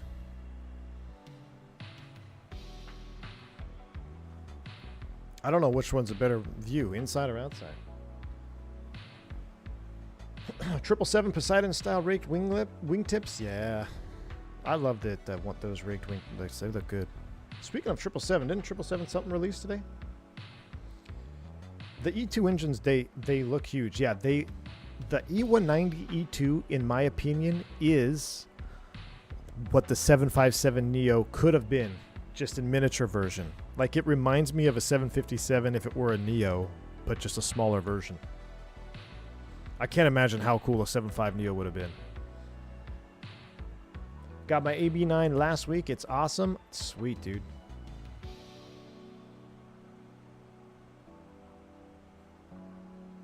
Just bought the 777-200 LR for Air Canada. Setting up the controls right now. Nice. Hopefully you don't have the control bug in 2024, or hopefully you're in Sim Update 3 or 2020, because, man, that control bug is not the bueno. All right, real quick, though, before I need to ask you guys, what are the what is the best recommend? What are the options for McDo's? So there's Winwing. Then there's I'm gonna make a poll. I need an Airbus McDo.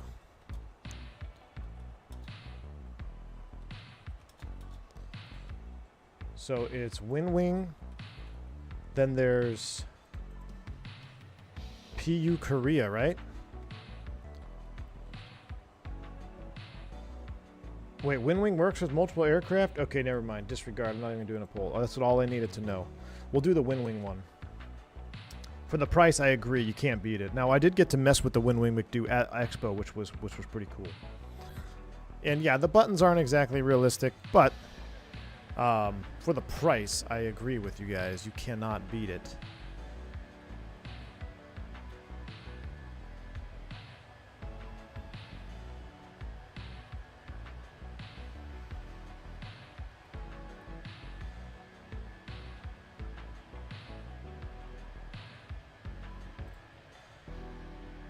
Give me the leans here. There we go. How was the Scalarchy McDo? It was pretty good, man. The Scalarchy McDo was pretty darn close to the real thing. It still wasn't the real thing, but it's pretty darn. It was the closest thing to the real one, but you're gonna pay for it. The biggest difference with the Winwing is the buttons, right? So the button texture on the Winwing is just a soft rubber button. That's not at all what the real thing feels like. But I mean, are you going to really, spend however many grands it is for the Scalarchy versus, what, sub $200 for the Winwing? So it's, price, it's hard to beat that. Hard to beat that.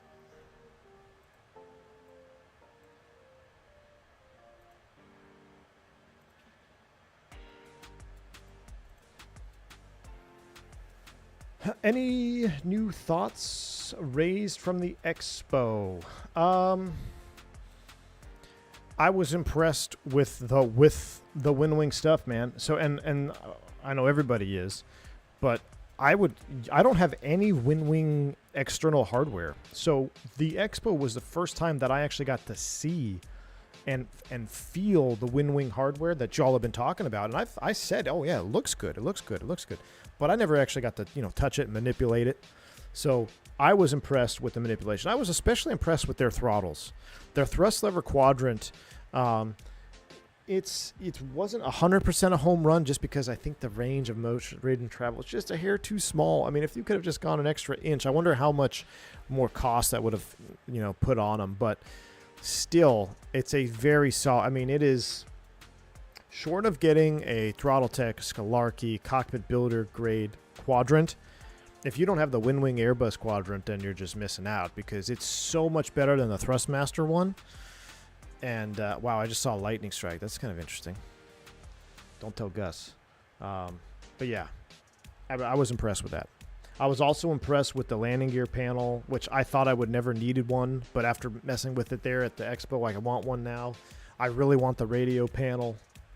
So, what do the real buttons feel like? They're firm, Fernando. So the real buttons on the McDo, they're hard, like a harder plastic, and they don't stick up. Well, no, they do stick up, but they're not soft, if that makes sense.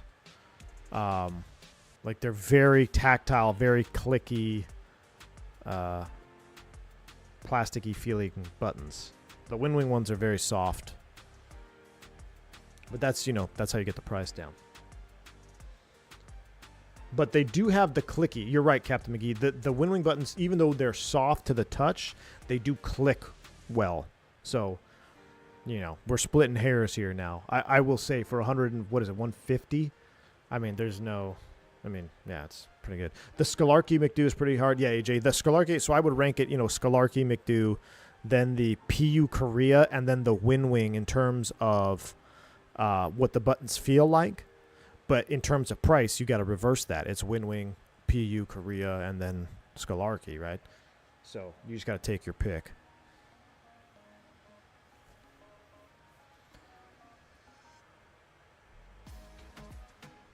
You need their tiller. I didn't see the tiller at the expo show. We'll have to see. WingFlex has a proper button but costs more. WingFlex, yes. WingFlex. Thomas Ray, I didn't see the WingFlex McDo, I don't think. Maybe I didn't mess with it. I was impressed with the WingFlex FCU. I really was impressed with the WingFlex FCU, man. It felt the best in terms of manipulation of the knobs. All right, we need to retune our freak because I've been on the wrong freak here.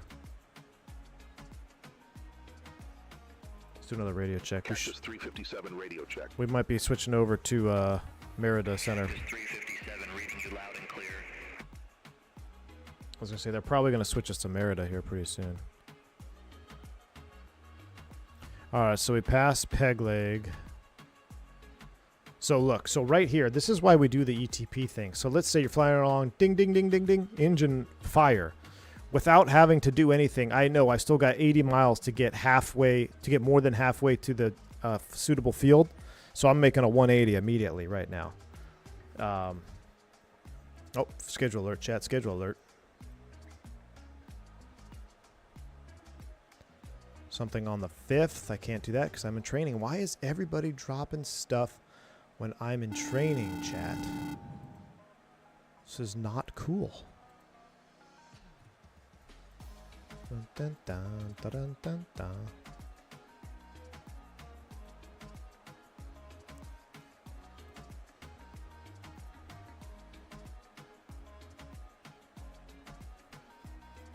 V1 is a master knob manipulator. What's up, Key6? How you doing, my man? That I am. Appreciate $2 super chat, man. Blackbird Controls says, I got a jet, more throttle to push out the door so I can spend time doing final refinements and checks on my tiller system before the pre-order ship. Blackbird Controls is getting ready to ship the pre-order tillers. He's got Boeing tillers, which we haven't seen from anybody yet, so other than Cat 3. So Blackbird, we're looking forward to it, my man. Make sure you guys check out Blackbird Controls for all your Honeycomb Bravo needs and his first stand-alone Blackbird Controls product. I can't wait. It's the Bravo of tillers. WingFlex FCU series is pretty good if you don't have a lot of space, like a better built out mini cockpit. Correct, D-Rod. I would agree. I've got the mini FCU, and I love it, man. It fits perfectly on top of my Bravo. If you're in the vertical stream, you can see it right now. I mean, it's just, I've got the gear lever from my Honeycomb. I've got the FCU sitting on top of it. It just fits perfectly. So that I do like. And the buttons, the spinning of the knobs is spot on. The only convertible tiller system out there, he says. Yes, indeed. Was there any hints for next year's Expo? Not really, Friction Mafia. I think, I hope that floor-mounted yoke from WinWing will be there next year, or we'll have more info on it. I'm pretty sure the floor-mounted yoke that we're seeing from WinWing the last couple of years, or I guess this year and at the FS weekend, I think it's still like an early development build, because I don't know if they're going to do some tweaks to it. They still don't have a price for it. I hope we have more info on it or it's at least available for ordering, because that's my most anticipated release next, is I want that floor-mounted yoke from WinWing. I don't know how I'm going to manipulate it and make it work with my setup, but I want to do it. Because I want to fly the PMDG 7.4 with it.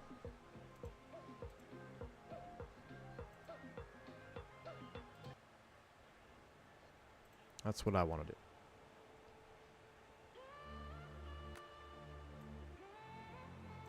Their Boeing auto throttle magnetic switch still hasn't released. I saw XP talking about that, right? He was talking about for the Boeing MCP. Pretty cool. Small Sim needs to get into a wing contract. I know it, dude. Tutco, I know. They have to buy the wing pedals too. I know, man. Listen, I'd do it for the people. I'd also have to need a new chair. I'm going to have to be like XP72. I'm going to have to set up 2 sims. One for Boeing and one for everything else.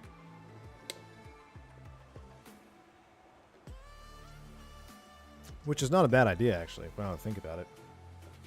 Have one sim set up with a yoke. Dedicated, and then just have the sim that I'm at right now is kind of my everything. Small Sim busy enjoying his Virpul's. Oh my gosh, I can't believe. Yeah, the Virpul Kickstarter yoke, dude. Why? Why? Key 6 says, I just ordered the Moza yoke for my birthday. I'll have to give you a full report when it arrives. Key 6. Fantastic, man. Well, we look forward to it. We look forward to your review. It's actually somewhat cheaper to get a real Boneyard 320 cockpit chair set up with the motors than a sim one. Yeah, good luck getting it to your house, though.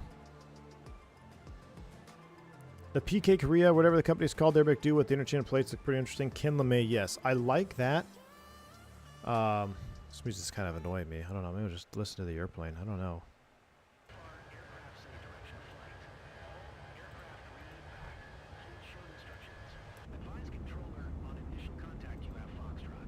Why are we still listening to Addison? Well, we should be... Oh, there's Dutna. We should be... Where are we? Are we not in Merida yet?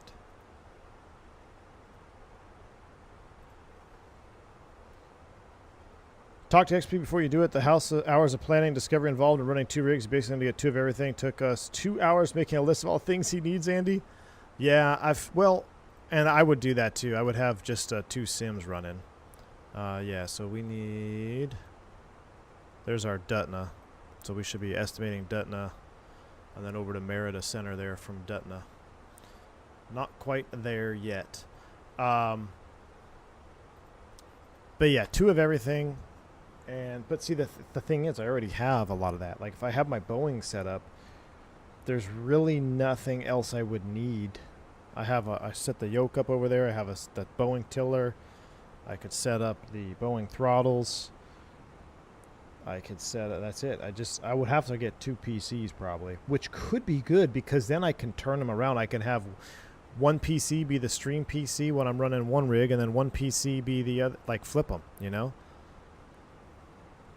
I have ideas, Andy. I have ideas, my man. I don't have the desk space or budget to have all the hardware, but did manage to fit a racing wheel motor on my desk, left-handed flight stick, and modified throttles all on one desk. Nice. Yeah, I've got everything all on one desk right now, too. Right now, I have 2 tillers, the Moza, my force feedback yoke, the Bravo, my mini FCU, 3 cameras, a microphone, 2 monitors, all on one desk. Yeah, Wrong Side Sim's got a full-blown sim pit, dude. The problem with V1's idea is they change every week. That is true, Key 6. That is true. Swim and climb. I totally agree. Why at Expo, nobody has left-handed sticks. And that, chat, leads me into a plug. Not necessarily a sponsor plug, but I highly recommend, if you are waiting for a left-handed stick, wait no longer. Order one right now from FSprojects. They got the FSprojects V2, which is what we're sporting here. You can send them a message. I believe now they might be taking the orders with the hat switch option. So I have the hat switch on here right now. Turk says tariffs are going to be on the FSprojects soon. So if you are waiting, I wouldn't wait anymore. Matter of fact, let me look at the FSprojects website and see if they have anything on their site right now.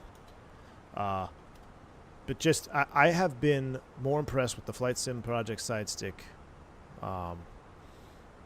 than any other piece of hardware that I have. It's fantastic. So $159 including that. And then you can choose Captain, left with rubber, and with hat and no hat. So here it is. I'll put a link right here so you can check it out. Because I don't understand the lack of left-handed sticks either from Winwing and Moza. I really don't. I don't know. But I rocked the V1 for many years, which I still have over here somewhere. Hold on.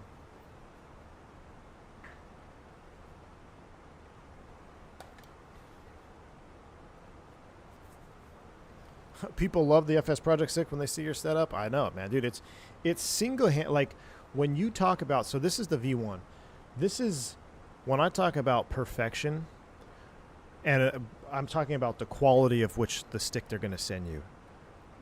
The guys over at FSprojects are the most perfectionist people I've worked with. Every side stick that they've sent me has been 100% flawless.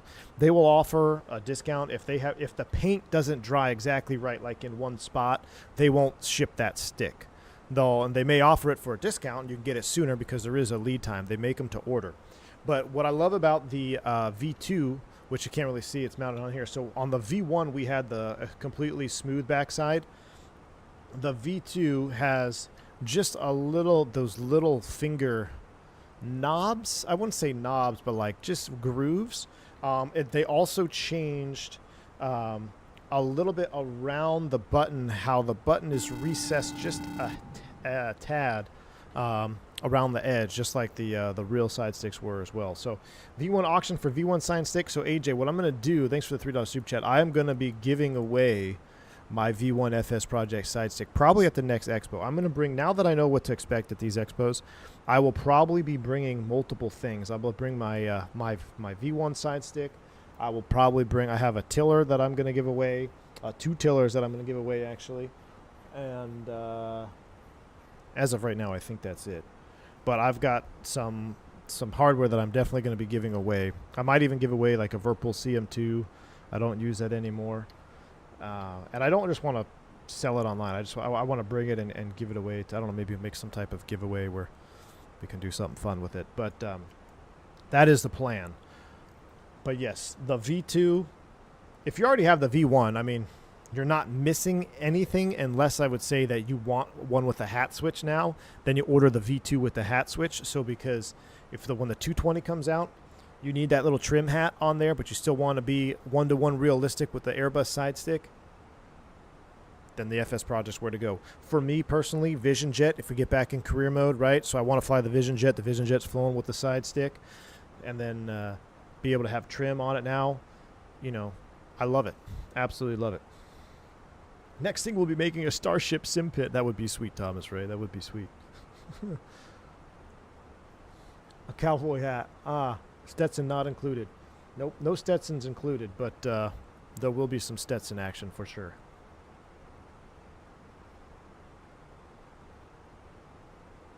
All right, double checking something here real quick. Hold on, no alerts.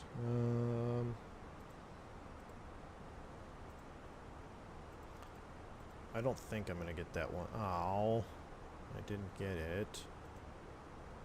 Chat. I didn't get the really trip I wanted. Who got it?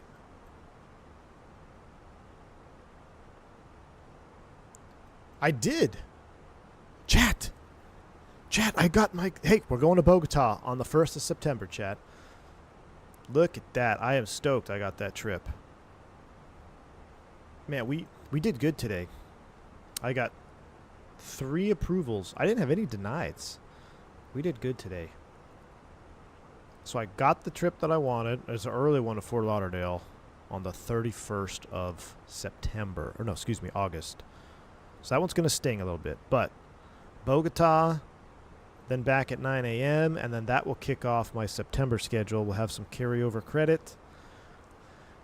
With that, then I can probably take September off because now we've built up our credit for August a little bit.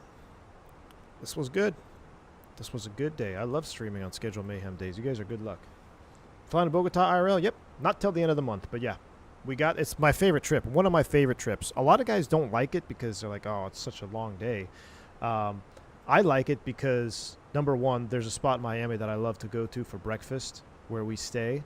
So we get in at, it's a grueler early morning showtime. We get in, I'll get to the hotel at like 9 o'clock in the morning in Miami. I think it's like a 5 a.m. departure out of Dallas. But then I'll go to I've got my little sneaky breakfast place. They have one of the best eggs Benedicts that you can get. I get that, take a nap. Then I'm up all day. And then the next day is Bogota. I like flying down there. We just do Bogota and back.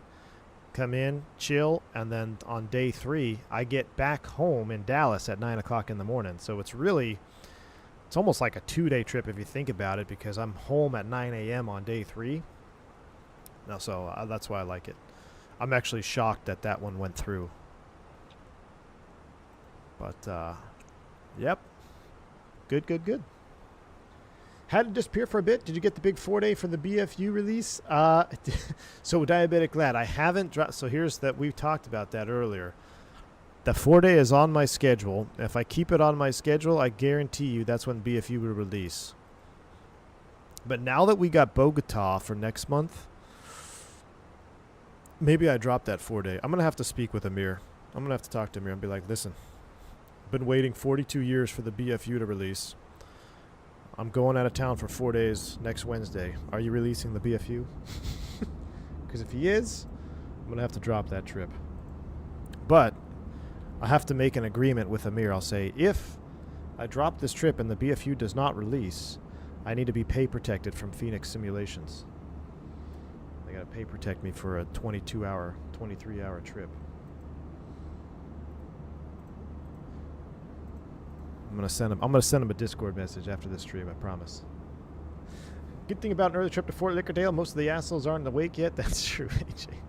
And the weather is hopefully not kicking off yet. V1 asking BFU when, good luck with your ban. I know, dude. Well, I'll tell you what, Phoenix has been very kind to me, considering we've had a little fumbling of the NDAs before, so just gotta tread very lightly, you know? I know nothing. They'll give you the European rate. Well, Virtual United Pilot, that's what I'm saying. Yeah, they'll delay it again. That's why I said if I drop my trip, I need it in writing that I'm pay protected from Phoenix. BFU is taking long because they're building a real aircraft. You know what? At this rate, Friction Mafia, they probably are. We should probably be close to Dutna by now. Are we close? Yeah, come on. He's got to hand us off to Merida. We're still getting Addison.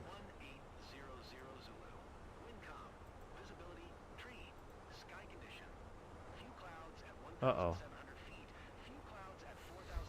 Maya. Houston Center, radio check.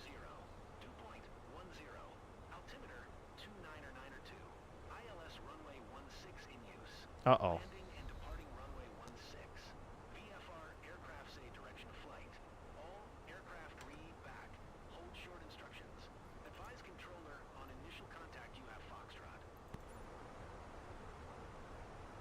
Let's contact center at 2035.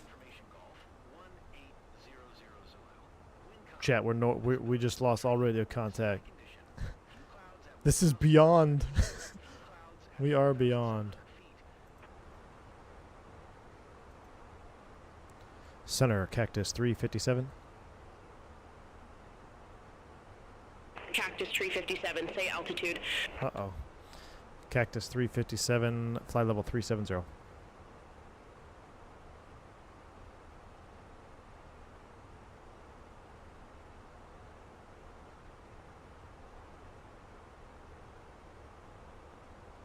Submit a PIREP? What? Cactus 357, experiencing turbulence, flight level 370. I didn't know you could submit a PIREP. Cactus 357, say intensity. What? Light shot. Light turbulence, Cactus 357. Cactus 357, roger, thanks for the PIREP. Alright, cool. Let's see if we get direct of Omar. Center, Cactus 357, request direct Vomar. No, it's past 160. He's not going to give it to us. Cactus 357, Vomar is too far from your current position to allow safe sequencing. Unable direct Vomar at this time. Okay. I want to go there, though. Dang it. That's for right now. We'd get that Vomar 1 Alpha. I really hope the Cancun approach has got the proper accents. Still hope Winwin comes out with the RMO, ACP, and TCAS as well as the Drames. Yeah, with Thomas Ray. I want the radio panel, man. I really, really want that radio panel. Thumper says, I don't think BATC has implemented Oceanic yet. You need to click on the radio headset on the client, click on center. It'll give you close to center. You should be talking. Thank you, Thumper. Yep. Yeah, I figured that out because I saw it kind of went away over here. So, we're good. I think we got it rock and roll. So far, it's been so good. What is, let me see. Let me put a poll up about BATC.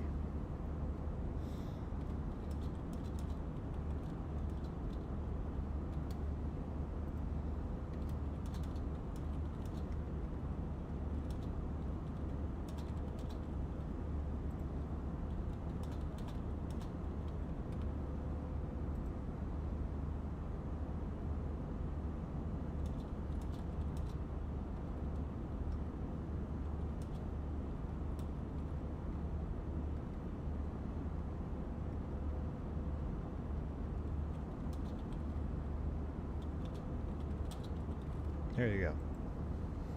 There's a poll out for you. Feels like the devs are waiting, fingers crossed, on Sim Update 3 before dropping anything. Logo lights, that could be an option as well, but I'm not sure. I am not sure. This is more scripted than any Builds 350 system. Oh, geez, there's the Turk I know. Spirit Wings 1336. Contact Merida Center Spiritual 125.2. There's a Spiritual Wings on frequency? Contact Merida Center 125.2. Spirit Wings 1336. See you. That sounds like Michaela. AJ Funari, thank you for the $3 super chat again. You need an IT and credit card to sign up for BATC? You know what, AJ? You actually don't. And guess what, AJ? You don't even have to put in your address, your name, none of that stuff, man. Chad, an 18 July trip? Oh, that's one I already missed. That's July. I don't care about July. You didn't have to put in. I was surprised, AJ. You didn't have to put in any of that stuff.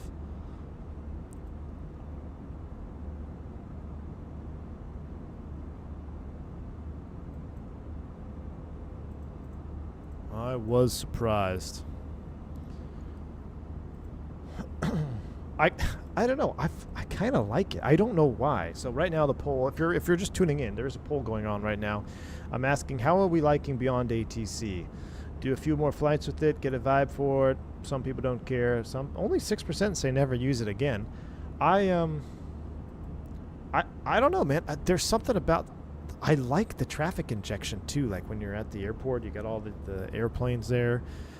I mean, it's kind of cool. I'm not gonna lie. It's kind of cool. So liking something as glazing, Luke, it is to Turk. It is. Cactus Tree 57. Contact Merida Yes, Center here we go. 125.2. Oh, auto responds on. I'm gonna take control. Center here on pretty soon. 125.2, Cactus 357. Have a good morning. Let's say bon dia. Well, actually, no. We'll say bon dia. Merida Center, Cactus 357. Good morning. Flight level 370. If you said that to Merida, they'd be like, say again? Cactus 357, Oh. Merida Center, radar contact. That sounds exactly like Merida Center. So let me tell you how the real handoff would go. Real world. Listen, I've done 42 of these this month. So Merida Center, bon dia, Cactus 357, level 370. Bon dia, Cactus 357, maintain a flight level 370. Maintain flight level 370, Cactus 357. Correct. They always got to get the correct in there. And then shortly after it'll be Cactus 357, proceed direct Vomar for the Vomar 1 Alpha. All right, direct Vomar for the Vomar 1 Alpha, Cactus 357. Correct. They got to get the correct in there. They always say correct. I think say intentions does VFR and crew. All right, right on. I'm going to turn off the auto respond.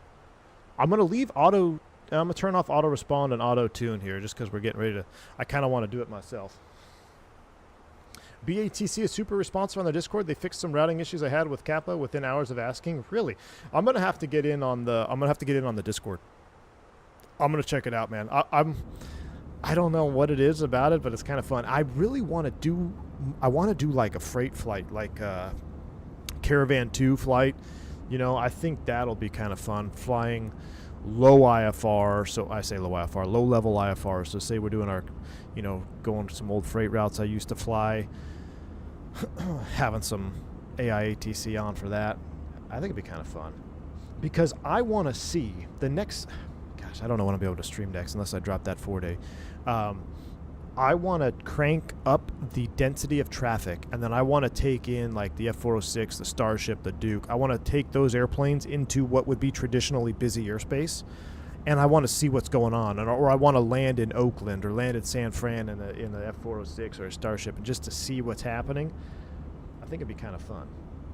I will say BATC will gladly vector you directly into a mountain. Well, I'll tell you this, Dan.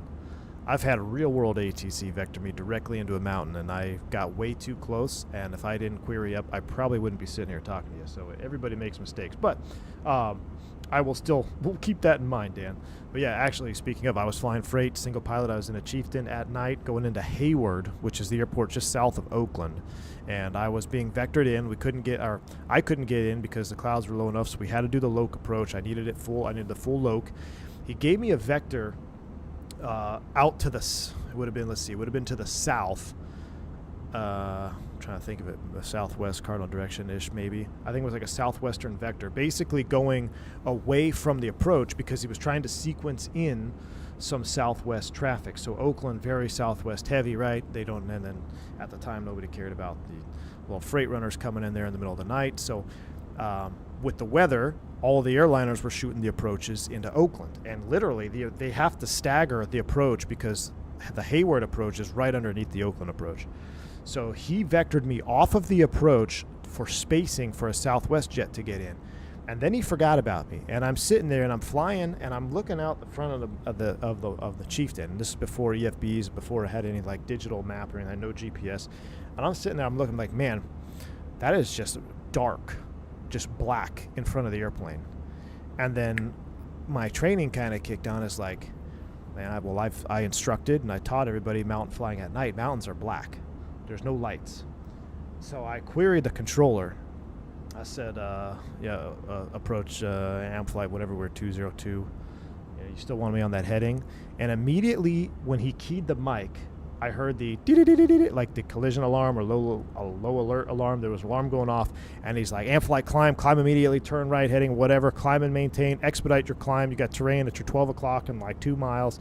Like you could tell in his voice, and I immediately, that was one of the times where, you know, you're supposed to power up right to left. So mixtures first, props first, and then the power. I just grabbed the whole freaking quadrant, rammed it forward, everything forward, and I just started pitching up.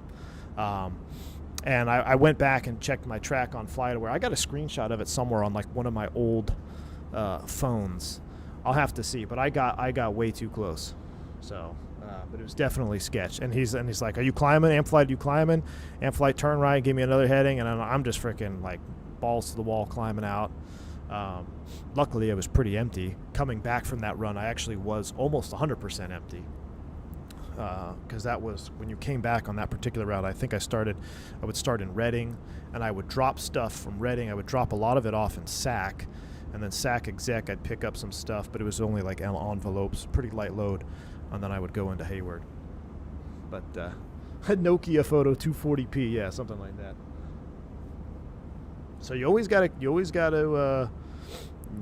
if you have that hair, that wild hair starts sticking up on the back of your neck, always ask, always clarify, because everybody makes mistakes. So if something doesn't seem quite right, just ask. There's nothing wrong with asking. Can you give ATC a number to call? Tutco, actually, you can request to, yeah, you absolutely can. You'd be like, you can request a number to talk about something on the phone. Absolutely. It works both ways. But generally it's the other way around. But yeah, you can tell them to mark the tapes. So if there's like a discrepancy, and be like, hey, I need you to mark that tape when we talk about this on the ground. So they can mark it, and then you can query them after and talk to them. They can go over all that stuff. So yeah, absolutely. Do you ever have to argue with ATC about the instructions? I wouldn't say argue. Argue is not the right word. Query is definitely the right word. Now, the controller in Miami the other night, I've got a little spicy. But I only got spicy because he got pretty rude with the first officer, and the FO did nothing wrong. Basically, long story short, we were told to go somewhere because we had a reroute. So we go there, we get our reroute, we call. The FO calls like 2 or 3 times. Nothing, no response. So we wait a few more minutes, right? And the guy is busy, I get it. So he calls when there's a break in the radio, and the guy basically says, stand by, I'm busy. Can't you tell I'm busy right now? What are you doing? Just like that. So, okay. So we sit there. Sat there for like 20 minutes. And then I finally keyed up, and I was like, I got it. So then I was like, ground, blah, blah, blah. Like, what do you want? Like, can't we taxi? I was like, well, where are you? I'm like, we're in wherever we're, the pad short of Juliet, ready to taxi. We got to reroute.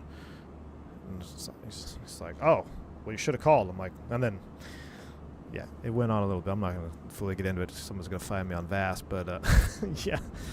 It made me frustrated, because here's the thing: if you're going to be a dick on the radio, you better be right.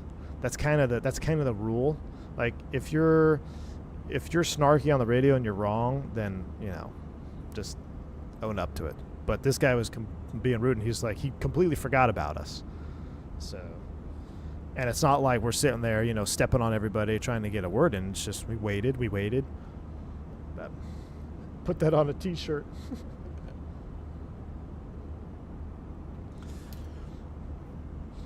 Like the customer's ATC always right? No, it's not, Aaron. It's not.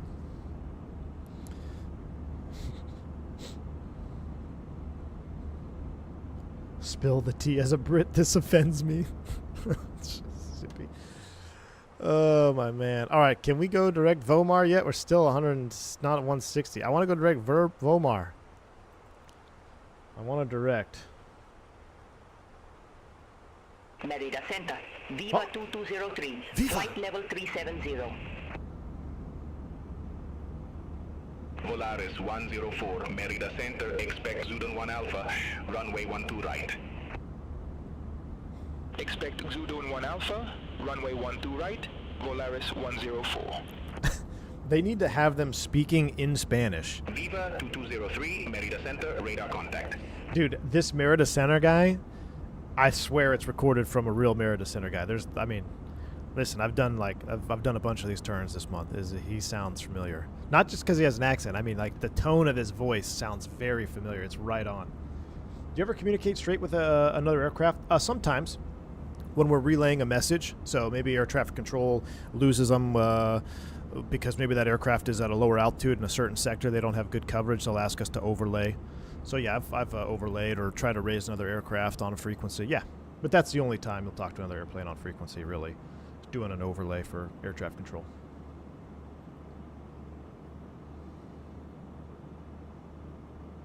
My only issue with bats, I feel like they talk super slow.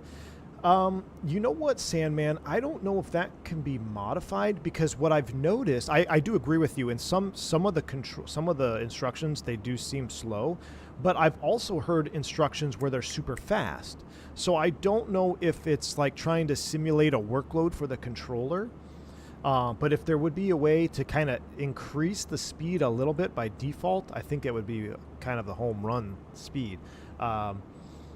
But here's the thing, going down into Merida, any like non-native English-speaking countries, you do want to speak slow. You want to speak slow, speak clear, try to be as standard as you can be. Nothing drives me nuts. Like, we'll be cruising down here. So when you check on with Merida, when you're coming across the GOMEX routes, you check on with your altitude and your squawk. If, depending on it, they don't really want the squawk anymore, but then the GOMEX is not a good example, but let's just pretend. So if you check on, or let's say you're over the waters route, you check on with your altitude, your squawk code, and your call sign, right? And I'll hear this, I'll hear someone check on and be like, hey, it's American 357 at 250. It's like, what? No, this is Merida, American 357, level 390, or level 250, squawk 2346. Like, that would be a proper check on.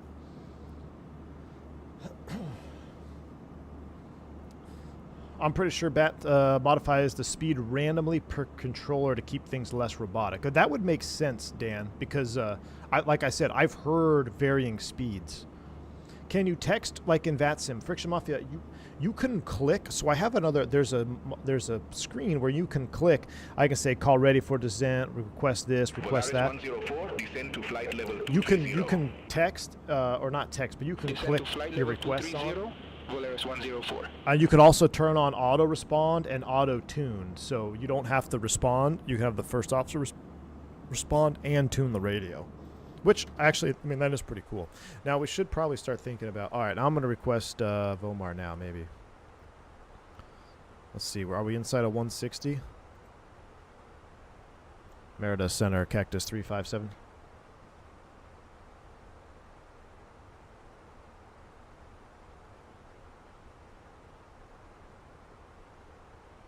Merida Center, Cactus 357, go ahead.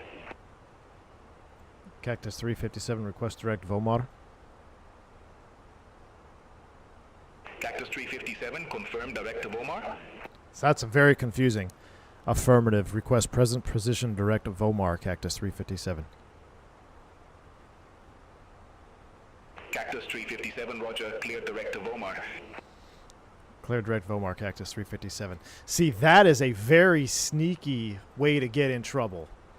So a big thing about phraseology, clear direct to Vomar is not necessarily the right way to say that. Now, I know what ATC is doing here, right? But you can get in trouble. Clear direct Vomar doesn't necessarily mean cleared present position direct. Now, I asked present position direct Vomar, then the controller says proceed direct Vomar. Okay, you can kind of confirm that. Now, let me tell you, if this exact same scenario, what you just heard, let's rewind that and play it real world at night over the mountains of South America. I would have said, instead of just turning right now, I would say confirm present position direct Vomar, because the phraseology, especially down south, when they just say direct to, they're insinuating that as a clearance limit, meaning stay on your route, and that's your fix that you're going. You can't go past that fix. This is a big one. We just talked about Bogota. Bogota does this all the time. You know, clear direct to El Dorado doesn't mean present position direct El Dorado VOR. It means stay on your route, clear direct to El Dorado. That's as far as I've got a clearance for you. Once you get closer, we'll give you an approach. We'll give you an arrival off of El Dorado. If they say cleared present position direct El Dorado, okay, now we're talking. So that's a very sneaky one. That's actually cost people their lives before. What was it? Wasn't American. It was there was a crash down in South America because of that very similar scenario. They said proceed direct to. The crew took it as present position direct, not what they were supposed to do, and they ended up hitting terrain. That is very confusing. Aren't there international standards for phraseology? And Bosco, and correct, and there is that. So the ICAO standard, Bosco, is present position direct Vomar. That is how you say it, and but it's real life, man. People get shorthand. People make shortcuts, and we got to be very careful, especially when you're operating in those parts of the world where the language barrier is very much a threat to what's happening. So yeah, we try to be as standard as possible, and we're aware of it, but absolutely that is the standard. That's why you want to emphasize that. But you come up into the US, nobody says cleared. I say nobody. It's very rare you get cleared present position direct to Peanuts for the Barry arrival into DFW. Like, you don't hear that. Just a Cactus 357 direct clear direct Peanuts. American 2536, contact Cancun approach 124.7. Yes, it was the Cali Columbia 75. Yeah, you're right. 124.7. All right, it's time to do some work. 2536. All right, let's do some work, chat. Let's bring up the sounds. We got to get ready for our arrival. Where's my sim? There it is. All right, let's go ahead and we'll get rid of you. Get rid of you. Gosh, the lighting. I know I've said this so many times, but the lighting in the sim right now, this is real time, like how I've been doing these flights. The light intensity is 100% accurate to what it feels like to fly this route at this exact time. Crazy good. All right, let's go ahead and let's pull some weather here. So Cancun, I'm just going to do it this way for this one. Let's refresh you. Cancun weather, 100 at 37 miles scattered. will be the ILS 12 left X-ray. So next phase, descent, we're not going to come down at 340. Let's just set 310. 78, 310 on the descent. And environmentals 100 at 3 and 30 odd 6.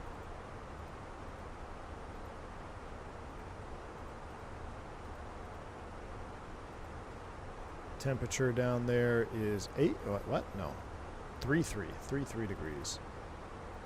Nice and warm. So we're coming down the Vomar 1 Alpha, 12 left X-ray approach into Cancun. Off of Vixie, so we got to descend via Vomar 280, max 280. Vixie at 4,000, that's a hard altitude. ILS X-ray, I believe, is the one. Yep, that's the one we want. So it's got the Yankee and Zulu. We don't do those because the X-ray is connected off of Vixie. Vixie 4,000, 110.7, 250 in the barrow. On the Prague page, we'll put MMUN here. Nothing to hard tune, rad nav. Spam call right now. Man, we get spam calls all day. We'll just copy the active, have it in the backup. Constraint mode's on. Let's go ahead and step through this.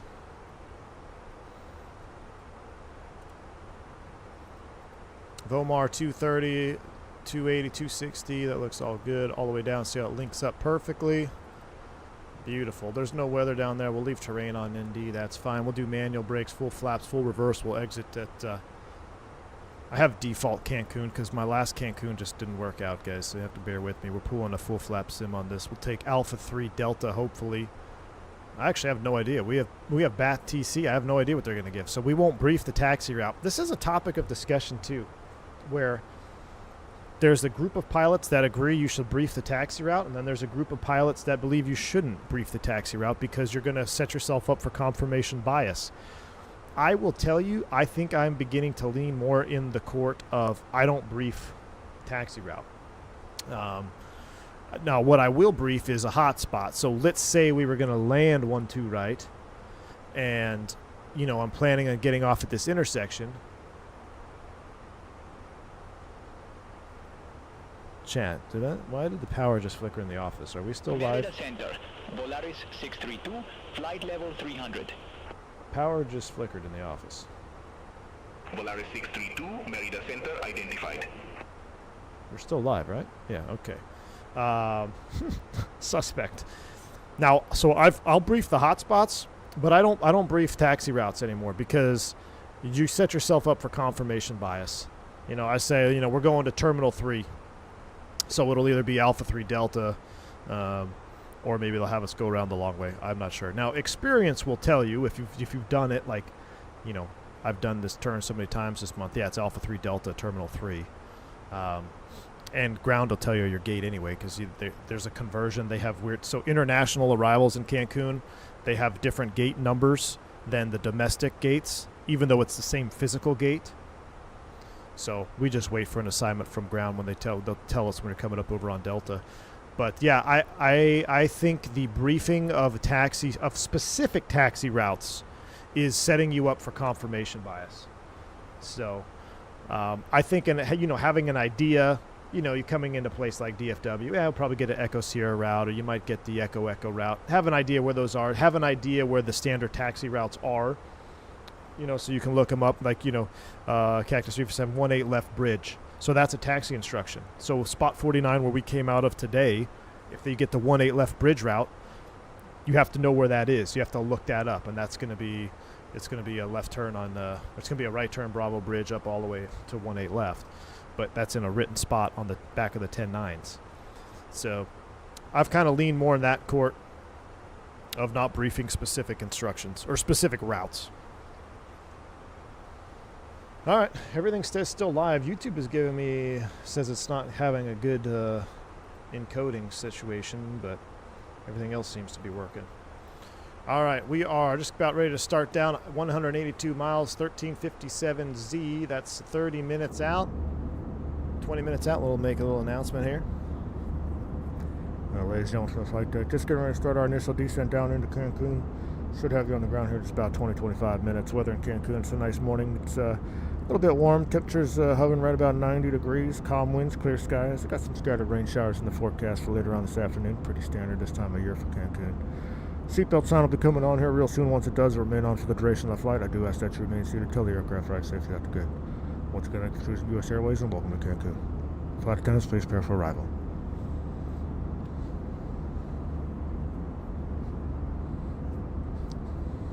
It's the GTA graphics pulling all the juice.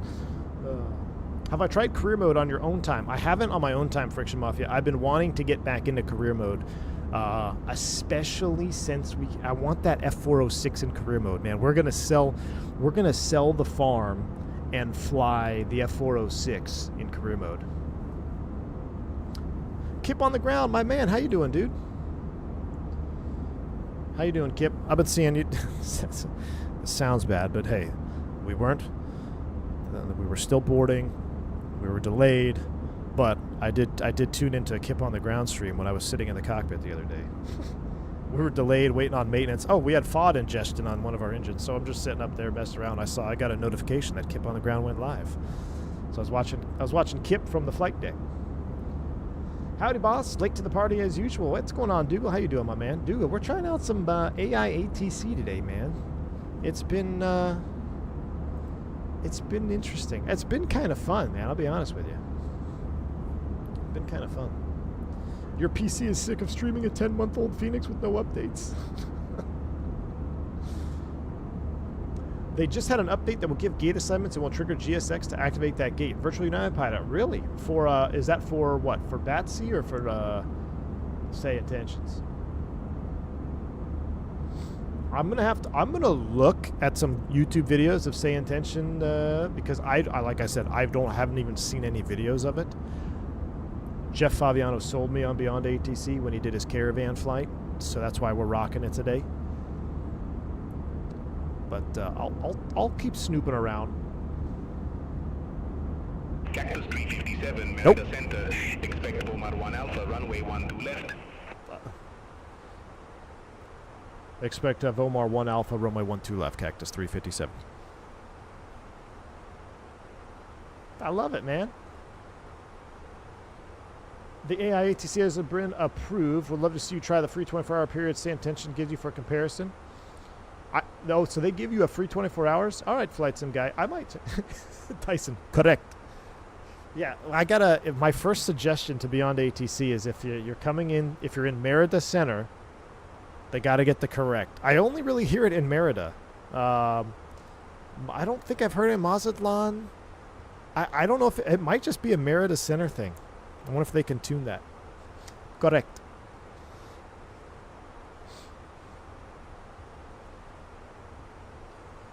The BATC lady voice sounds like she's trying to sell me something. What? Oh, man. Real life scheduling check, standby. Oh, I bet you that's why my YouTube is freaking out. I've got 42 different tabs open right now. It's just not good. Chrome is cooking everything.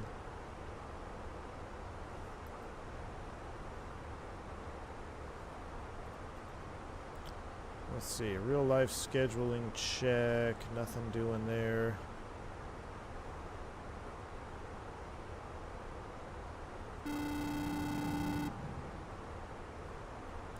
Who dat? Thumper, the $5 super chat, my man. Thank you for the support, dude. Says, I have both the Beyond ATC and Say Intentions. Appreciate BAT ATC protocols. Say Intentions doesn't really keep you on proper protocols. I do appreciate the PDC feature for Say Intentions, though. All right, Thumper. Hey, well, thank you for the $5 super chat. That is and that's also that's a great piece of information for both of those AI programs, man. So thank you for that. I appreciate it. We'll take a look into it here. I don't know how landing is done. I will, full disclosure, I have not done a landing or approach or anything with Beyond ATC yet. This is as far as I've ever gotten. I tried it to make sure I got it running. Omar 1 Alpha, runway 12 left. Report ready for descent. That's actually pretty true. Sometimes they give you that. Cactus 357 will report ready for descent. Yeah, I think. Is that what he wants to hear? I don't know. Or 20 miles out. Cactus 357, descend to flight level 230. Doesn't care. Descend to flight level 230, Cactus 357. All right, 23, he gave it to us. Mach Des, 23 blue, down we go. Spirit Wings 1336, you were assigned flight level 350. Uh-oh, Spiritual I Wings. show you a flight level 339er, climb to flight level 350. Spiritual Wings is not doing it right. Wilco, climb to flight level 350. Spirit Wings 1336. Wow, even says Wilco? Wow. See, it's little things like that. I'm like, okay, that all right, pretty cool. Zach, take it easy, man. I'll see you on the next one, Zach. Back in the Aerostar. Jet A1, 18 months support. Appreciate you. Good name, dude. Hey, Captain, I don't chat much, but YouTube but thank you for your streams. Hey, Jet A1, appreciate you, man. Thank you for the 18 months of support. What about JP5? Well, you got to be Jet A1? No. Thank you, man. I appreciate you. Glad you enjoyed the content, dude. Is that Gus in the Spiritual Wings? It probably is, Andre. Tiger Dude, what's up, man? I finally got a new ramp agent job. Ooh, I'm more nervous than excited, though. Ah, man, don't be nervous. I remember you talking about that before, right? No need to be nervous, man. It sounds like a ramp job would be pretty fun. As long as it's not 900 degrees outside. Vectoring used to be hit or miss. It's gotten better. All right, we'll keep an eye on it, Sam, man. We'll keep an eye on it. Time for more meetings, Tyson. We'll take it easy, bud. I really hope there is interaction like JFK Tower and Ground Kennedy Steve with tugs calling. Well, Thomas Ray, the other interaction that I heard was pretty cool was when I was doing the first test sector. I basically got my clearance and took off and then alt forward. But when I was lining up on the runway, I heard him issue a Delta go-around on the parallel, which was pretty cool. And then the Delta pilot was like, all right, we'll talk to you here in another minute or something like that. Like it seemed very real, and that kind of threw me off. I'm like, wow, that's pretty interesting. Can you show me how to do an offset when you're at cruise? Yeah, so you come down here, you're going to select offset, and you're going to select L5, and then, it's out of range. Was it R5 or 5 left? Well, I don't think we can do it right now because we're on the arrival. Or is it -5? This is a Thales box, dude. It's all jacked up. Our box is way better. I forget how to do it in Thales. It does offset though. We did it before on the comparison stream. The Honeywell box is way better. You can pick an entry and exit point and the intercept and all that stuff. But yeah, you just hit L1 offset, put in your deviation left or right. BATC has a tendency to stack traffic pretty tight, so go-arounds are common. Nice. Fubar, my man, says, I love V1 streams, and so does my credit card company. So many good products showcased. Fubar, what's up, dude? Thank you for the support, man. I see the V1. You basically just reached V1 status, man. I don't even know what to call that emoji. 55-year supporter on the channel. Appreciate you, Fubar. And here's the thing. This is it should be clear again. I know we got some more people watching than when we started. I am not sponsored by BATC. I did send them an email yesterday,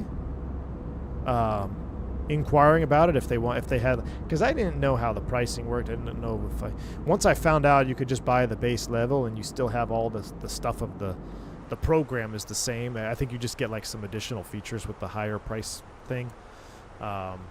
Like Discord stuff, which I don't really care about, and a couple other experimental things, which I don't really care about at this time. Once I figured that out, I was like, okay, I'll just buy the $25 version. But it's been fun. I wonder, is there a way to fly on multiplayer to run BATC with multiplayer? Probably not, huh? Probably not.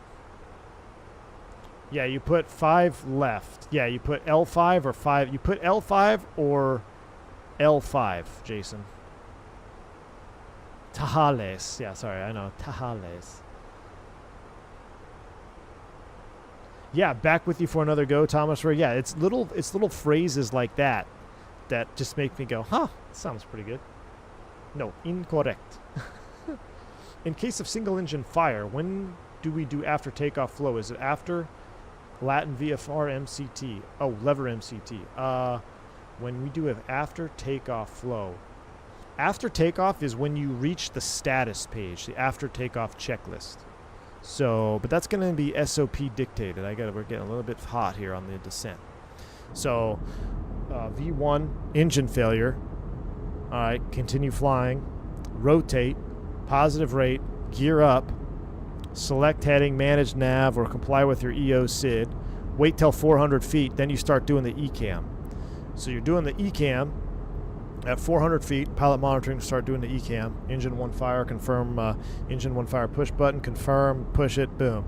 Engine 1 thrust lever idle, confirm thrust lever 1 idle. Then you would, as you're approaching green dot speed, stop ECAM.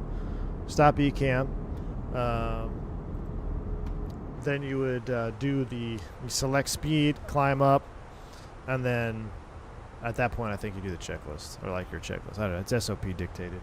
Ask me in another week after I come back from training.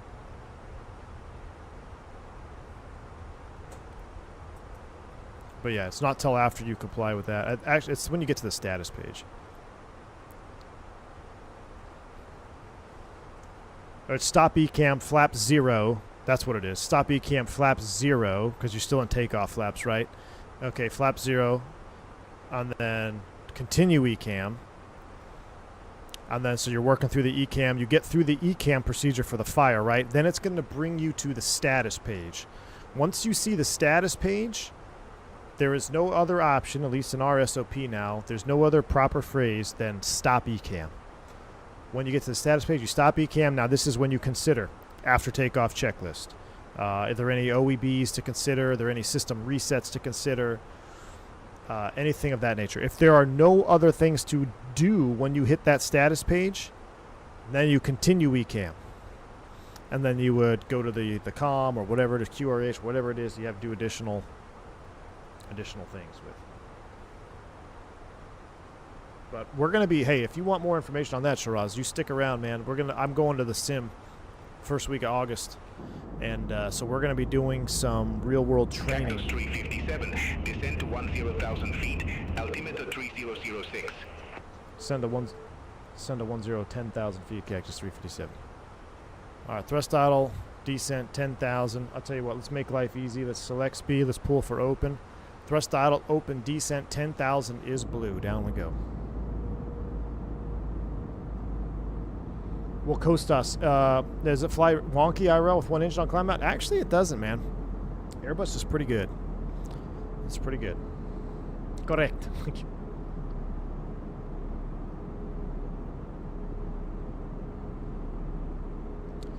We don't get to it until well after the ECAM when we are most of the way through our QRH. Is that why you guys leave the gear down when you lose an engine out of Vegas? What the hell was up with that, man?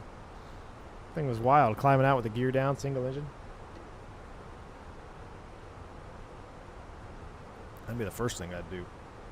That's the worst. I mean, every time I take off out of Vegas, I'm like, man, really don't want to test the performance numbers on this one. I really don't want to. I know the book says we can do it. I know Aerodata says we can do it. JetBlue 1329, contact Kennedy, approach 122.905. Contact Kennedy, approach 122.905, JetBlue 1329. I'd rather lose an engine out of LaGuardia probably than Vegas, if I'm being honest with you.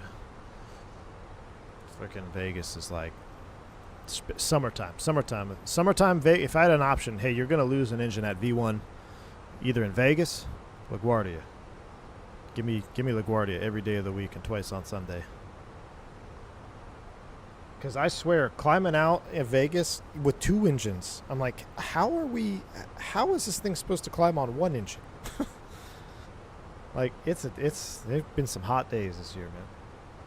Sully did, and he had to go for a swim. That's true.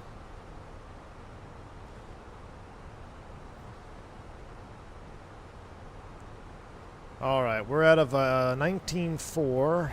We'll get the seatbelt sign on. Flight attendants, please prepare for arrival. It'd be cool if we had the FS Labs thing right there, you know?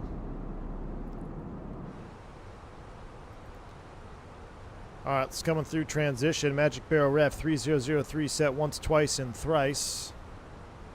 Here, this'll make that'll make Matthew happy.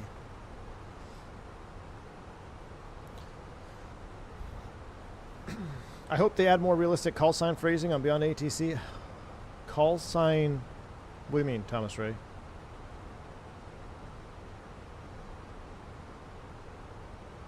So, Mafia, apparently the latest update worked a lot on VRAM optimizations. So the last update that FS Labs published today, I believe, was on the experimental. Now, I haven't, like I said, I'm not going to revisit the FS Labs until they drop the Pratt & Whitney. Then we'll revisit, but it seems like they made some more headway today. As long as Beyond ATC never adds with you, we are good. True, Fubar. Someone tell me, does Say Intention use with you? If Say Intentions uses with you, I'm not going to check it out. How long are you in the sim per day when you go to training? 4-hour blocks. So it's a 6-hour brief, hour debrief. It's a 6-hour block with a 4-hour sim block. And that 4-hour sim block, it's 2 hours, you know, doing one thing. We take a break, 2 hours, do something else. Yes, Adam, I am using Beyond ATC. Today's the first day ever using Beyond ATC. Dougal says, I keep running out of VRAM in 2024. 3080 Ti with 12 gigs. Dougal, have you used Auto FPS, Auto LOD? I would suggest that first. And then, what are you running at? Well, you probably fly in Heathrow a lot, right? What's your resolution? Set texture resolution to medium, like Tutko says. You should be able to at least fly with 3080 Ti, man, with 12 gigabytes. You should be able to be flying around, not running out of VRAM. Now, you're not going to be able to crank the settings up. But Auto FPS, Auto LOD, I would do that first. Crank that LOD down when you're on the ground. Because when you're on the ground, you don't need an LOD more than 50. The thing with Say Intentions is it's also other live people recordings too, so there are with yous. Oh, really? Ooh, yeah, AJ, I don't know about that. I don't know about that, AJ. So what you say is being recorded and added to a database? Is that how it's working, AJ? Can you opt out of it? That seems a little sussy. Say Intentions is fastly getting dead to me. 2024 performance is good with all up AMD. Hey man, knock on wood, AMD has been kicking 2024's rear end for me. It was a little rocky when I first started because I didn't do a DDU wipe and I switched from a NVIDIA GPU to an AMD GPU and that caused issues. But once I did a DDU wipe, AMD has been pretty darn good. Last I used Say Intentions, you could literally say anything to it and it assumes you said the right thing, including your entire IFR readback. Really, Kip? And their devs acted like it wasn't expected to enforce any readbacks. Oh. Yeah, see, I'm not interested in that, man. I'm not interested in something to just add busy work. I want something that's going to keep me on track and kind of give me instruction and give me a little bit more of a sense of immersion. And like I said, the immersion hit for me really is around ground ops, because I'll be honest with you, I could care less about switching frequencies and cruise. Like, I'm glad to have the auto option for that. But like, this is what I'm interested in right here. This is my first experience, so we'll see what happens. But coming into, we got to slow to 250 here. Coming into Cancun with other AI traffic, leaving Dallas with AI traffic was pretty cool. This is what I'm interested in here. Dougal says, I just switched to AMD 98X3D from an i9. Nice. Contact Cancun approach 124.7. 124.7, Cactus 357. So, yep. Is that going to bother him that I said, I guess not. That's good. Correct. I need those correct in there. Cancun approach, Cactus 357, leveling 10,000. Cactus 357 Cancun approach, altimeter 3006. Expect the ILS X-ray runway 12 left with the Vixie transition. I'll expect ILS X-ray 12 left, Vixie transition for Cactus 357. He said 30-6. I'm going with the current sim setting. Altimeter 3006. Ah, he wants me to say that too? Altimeter 3006, Cactus 357. So you shouldn't have to respawn the altimeter, but here we go. We're coming through 10,000 feet. We're going to leave the lights in normal mode here. Cactus 357, descend to 4,000 feet. Descend to 4,000 feet, Cactus 357. All right, down to 4. Thrust throttle open, descent, speed brakes out. We need to slow to 220 for the next fix. Here we go. You're always left high and fast in Cancun. That is also true. That is also true. Left high and fast.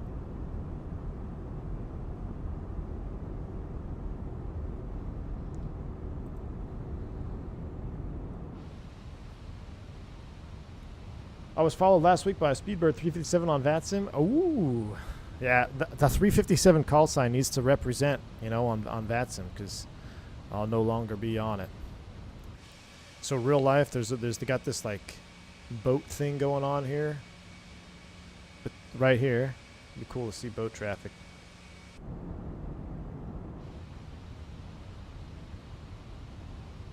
This is default Cancun, man, because I've tried payware Cancun and it just doesn't work right for me, which is a shame because in 2020, whatever Cancun scenery I had was amazing. Now I don't. Now I tried it and it just got stuck and VRAM'd me out and gave me issues. So we're using default.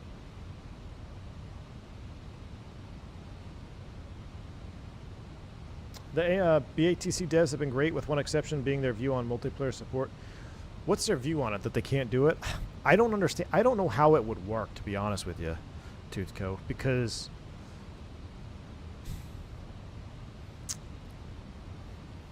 yeah, I don't know. I don't know their logic of their AI traffic, and then how would other traffic. I don't know. It would be cool if you could have multiple real players. But then you're now broadcasting. They'd have to have some way that your transmission is being broadcasted to everybody else's. I don't know. MacOSim, yeah, MacOSim is what I had.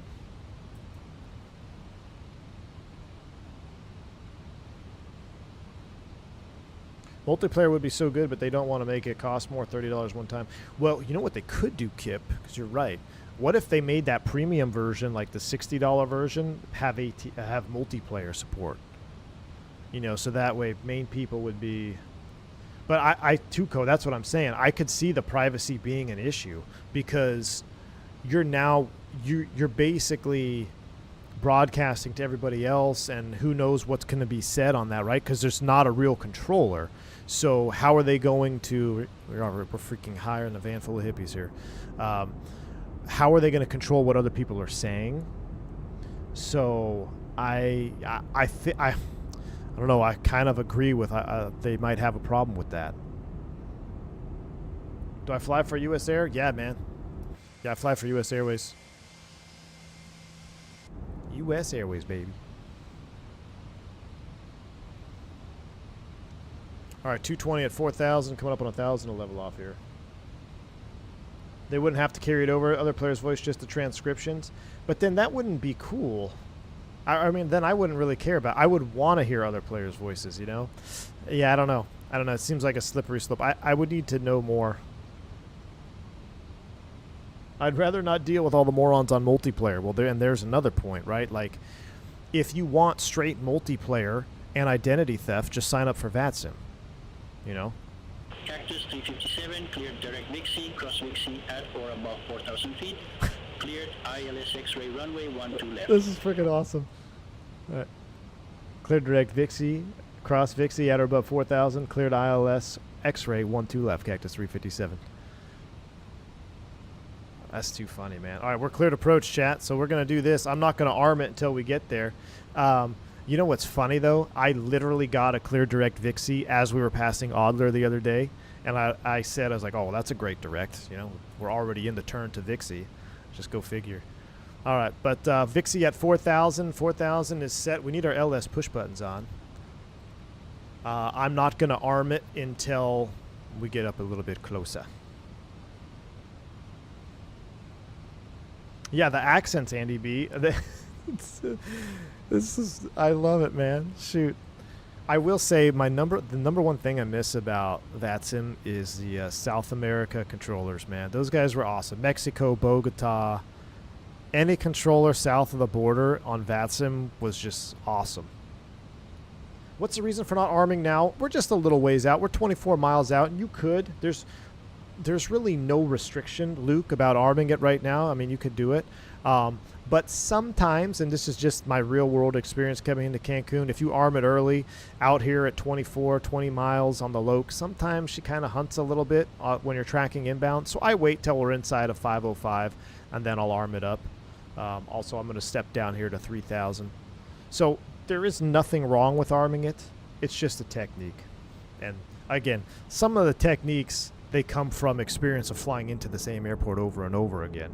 So you kind of learn the little nuances. Same thing with Lauderdale, man. I won't arm the approach going into Fort Lauderdale until we are inside like 15 or 12 miles, because I've actually seen the aircraft turn opposite direction to go grab the Loke, and there's parallels in Lauderdale, and it's just too much. It's like it's not going to go over and cross all the way across to the parallel runway. I just don't like turning the wrong direction in any part of flight if I can help it, right? And Lauderdale is one where I've seen it do that. Cancun, I've seen it do it. So it's these little nuanced airports where I'm like, I'm just going to wait to arm it up.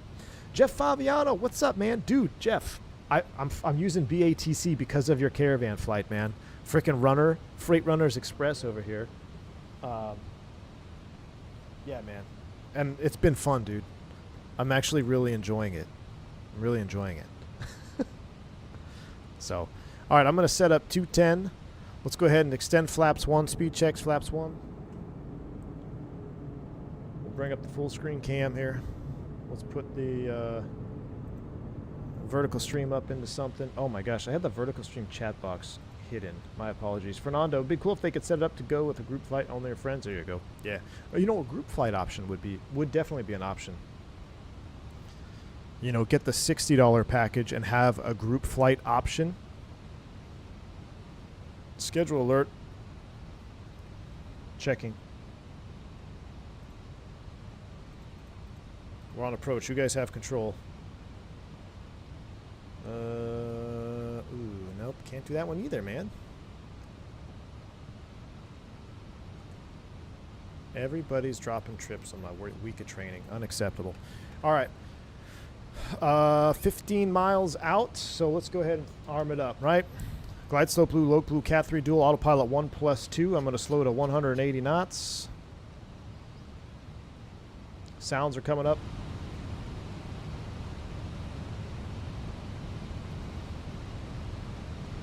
And let's run flight recorder 2.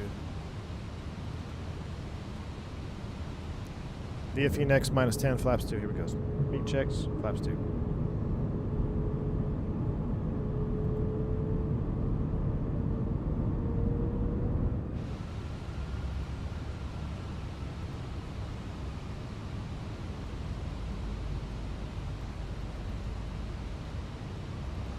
All right, activate, confirm.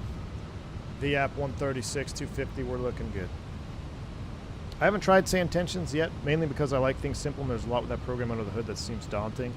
We were just talking about it, Jeff, and there's some things that I'm not too keen on either, just from what I've been told. But there are some people that seem to be really into it, so I don't know. I'm going to have to look into it. I'll let Jeff figure it out. If Jeff streams it, then I'll see. Let Jeff test it out for us. I can't do the shorts, man. I watched your 360 flight, part of it. I couldn't do it, man. That panel, my retinas. I've got to go get my medical in August, and I can't be damaging my retinas. So the sounds are great, and I know it flies well, but my goodness.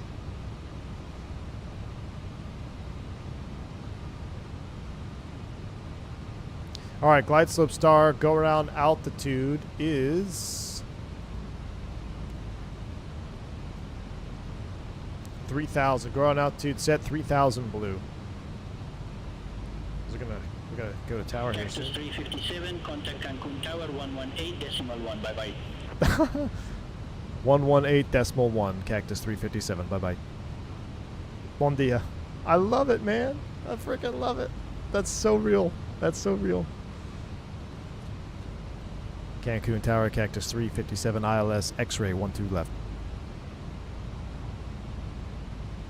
Cactus 357, Cancun Tower, wind 100 at 3, runway 12 left, clear to land. Runway 12 left, clear to land, Cactus 357. 2,500. It's freaking real life, Chad.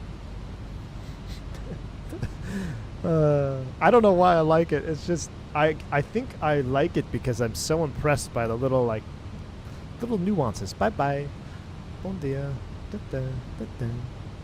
Beyond ATC really makes it easy to learn the procedures with their cheat sheet they give you. I think it helps new pilots for VATSIM. Yes, and that was the first thing I said, Jeff. Was like, I think this is going to be a home run for the people that want to get on VATSIM, Pilot Edge, IVEO, but they're a little bit nervous for the for talking on the radio. This is 100% going to be a fantastic training tool for them. Buen dia? Buen dia, my bad. It's buen dia, yeah. Buen dia, buen dia, buen dia. VNext flap 3. Oh, shoot, recording. Recording is on. Flaps full landing checklist. Cabin crew advised auto thrust speed. Auto brakes are off. ECAM memo landing all green. Landing checklist is complete. Here we go. Let's hand fly this sucker. Autopilot's off. Oh, I don't have it bound. Autopilot's off. I forgot to bind my new side stick.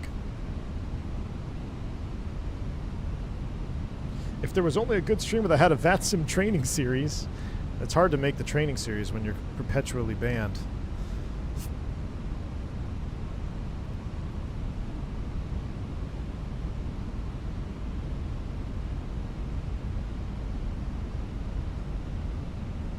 Man, what is the Viz? 5 miles? 3 miles? Hazy though. This is real life, man. This is very real life. This is exactly what it's been looking like. It's probably what it's going to look like tomorrow too. 1,000 feet stable, clear to land.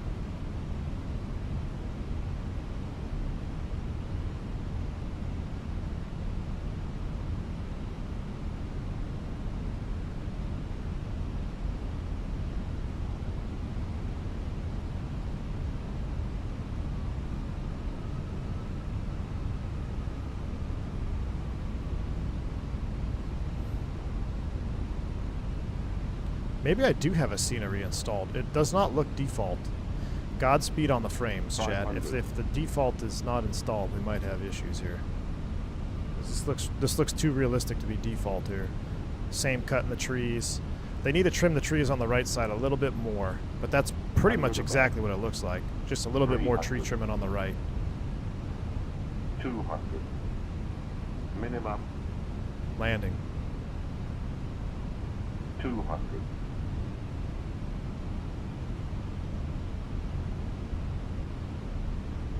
100. 50, 40, 30, 20. Retard. 5. Oh, where are we going? 5. Where are we going? Spoilers. Man, the BFU lands so much better. Reverse green. That wind went from straight headwind to a direct crosswind. 70 knots. Cactus 357, exit right at Alpha 2. Exit Alpha 2, Cactus 357.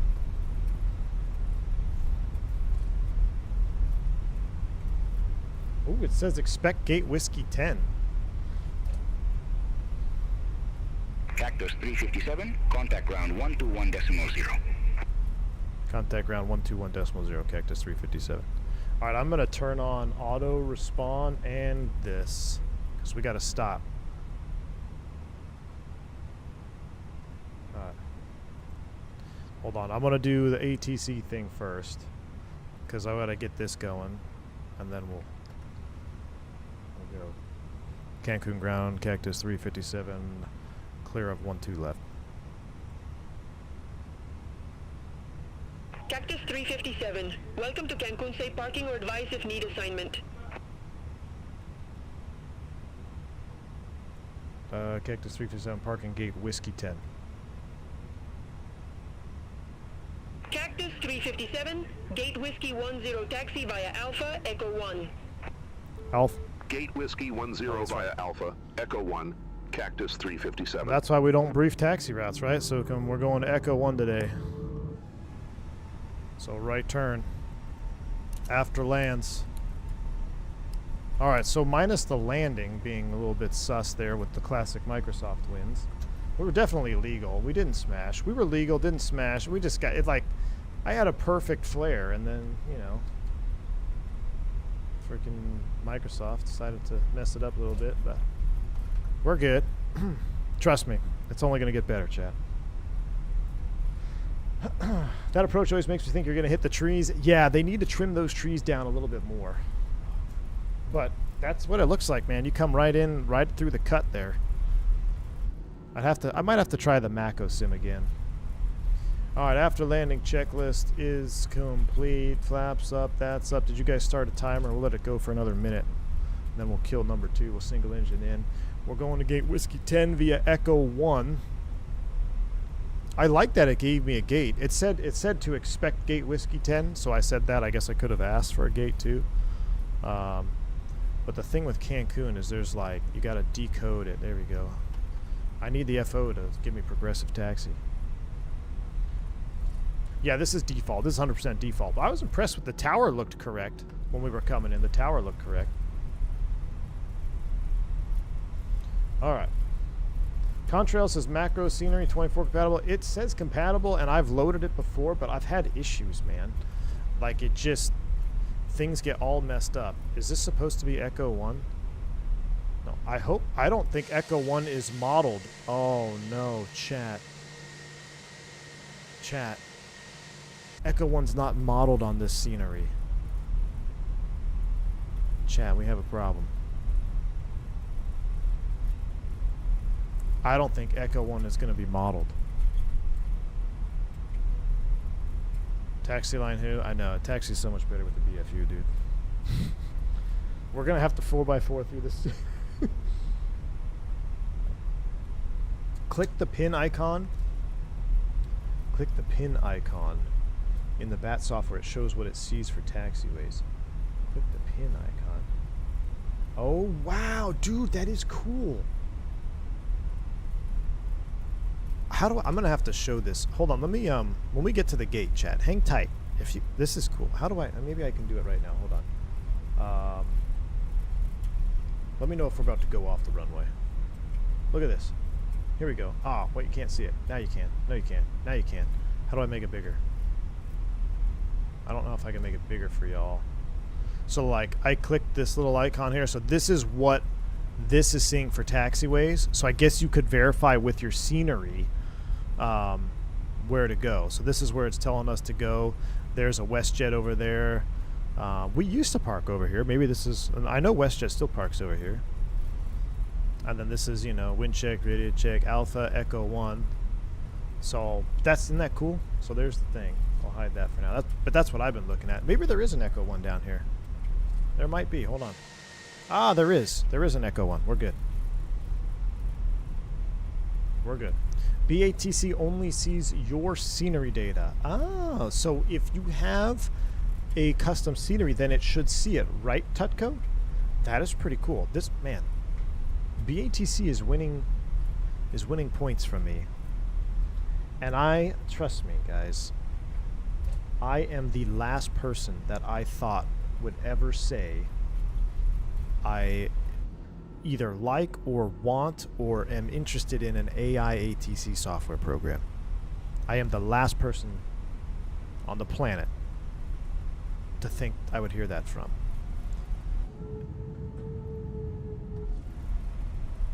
That was going to put our wheel in the dirt, so we're going to stay over here.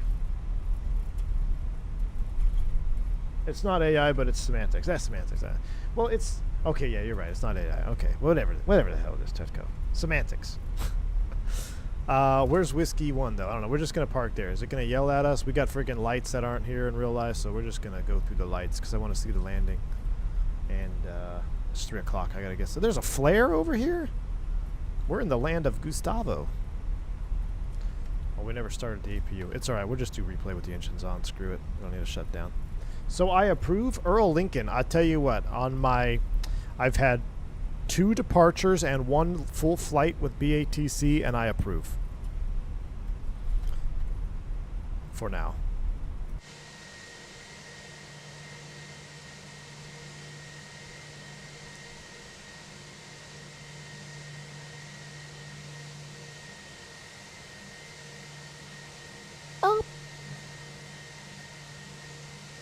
It doesn't replace anything either because you can either just fire it up on Unicom and close it. If you get pinged by a controller, you can start mid-flight. Oh, so you could use Beyond ATC to supplement being on a network.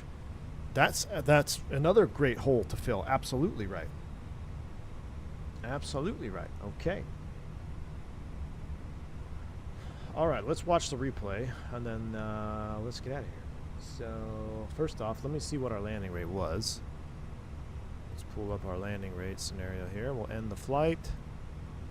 Review. Polaris 104, Gate Whiskey 1 taxi via Charlie 5, Alpha Charlie Delta Bravo, Echo 1. A 200 at 1G? It gave me a 200 at 1G. Charlie 5 Alpha, Charlie, Delta, Bravo, Echo 1, Polaris 104. I love it. All right, we'll close BATC. BATC is closed. Let's watch the replay. I agree with Kit, man. Nobody needs hallucinating AI for ATC purposes. BATC is solid. 100% solid on the flight today, man. It felt 100% solid. Flaps are coming out. We're going to rearm the spoilers, get this back up into the auto thrusting D10. Gears coming down. This is a funny emoji. Ever say it? Yeah, that's my boomer emoji, man. Errol Lincoln. So there's 2 purchasing options. I think it's like $26 and $55, somewhere in there. The more expensive option doesn't really give you any more functionality of the system other than you get some more stuff like testing stuff, some you get Discord stuff, which I really don't need. I don't think I need anyway. So I just bought the base version, whatever it was. I want to say it was $25, right around there, right around 25 US. For what I experienced today, I was impressed. And it's not the fact that we have an ATC system. I mean, we've had an ATC system since FSX, okay? But it's the nuances. It's the little phrases that happen, like, all right, we'll talk to you in a bit, or we'll see you on the go, or like when that Delta went around. It's the spiritual wings that wasn't at the proper altitude, had to climb proper altitude. It's the have a good day, or bye-bye. It's the accents. It's those little details that are kind of floated into the software that really kind of push it to another level of of ATC programs, which I never thought I'd be interested in. But I got to tell you, I thoroughly enjoyed it. I also like the auto function at cruise. If you want to have, I mean, you could probably turn it off in cruise if you want to, but you just turn the FO auto respond. Yeah, I'm using premium voices, Jeff. Yep, using premium voices. If you want to use the auto respond and have the FO tune the radios for you, that was a cool feature, especially going into high traffic. What we're going to have to do the next time I'm going to stream with it is we're going to take a slower airplane like a Caravan or a Starship or something, and we're going to take it somewhere where it would typically be busy, and I want to see how it goes. So that'll be the plan for the next BATC stream. Let's see how we landed it. Oh, come on. That was so close to being perfect.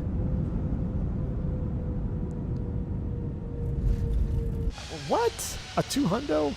Let's see this. Hold on. Chat, we were so close to having the butter of butters here. Look at this. Oh, come on. Wind shift. I tell you what, I have had some wind shifts IRL here in Cancun. I will also tell you that you're going to have to learn how to land a Fenix again, probably, I think. So I've been told that the BFU is going to change how you land. So just keep that in mind. That was a floaty one, but 100% legal. Yeah, see, we floated. I don't know why we gained out to. Just hold it off. I have had some floaty ones in Cancun, so this is pretty much on brand for me to float one out there. Yeah, I've been told that it lands differently with the BFU. Is the 320 floaty IRL max caliber? It can be, right? Situations are situational. You have high energy, you yank back on the stick, you will float. And like I've been saying, I've had some floaters in Cancun this month. You know, I have landed right about here, actually. Not that far off centerline, though, goodness. I have landed towards that last runway stripe in Cancun this month, just because I've had some high-energy floaters. So it can be. It could also fall out of the sky. Just depends. Winds must have been calm. They were, AJ. Also, with Microsoft, the trees really matter with the fin flow unrealistically at times. Yes, you know what? That makes sense, right? Because everything seems stable, and then you get below the trees, and once you get below the trees, the wind completely shifts on you, right? So we had a nice quartering headwind, and it just shifted to a straight crosswind gust, like right here. Oh, schedule alert. Yes, we got a big gust of wind, and then like a big crosswind. Put her down. Anyway, hold on. Let me do a schedule alert check here. What do we got going on? 6th of August again. Nope, I don't want that, dude. I can't do any of that. 15 different spam calls. Ooh, 1st of August. Ooh, yes. Add. Chat.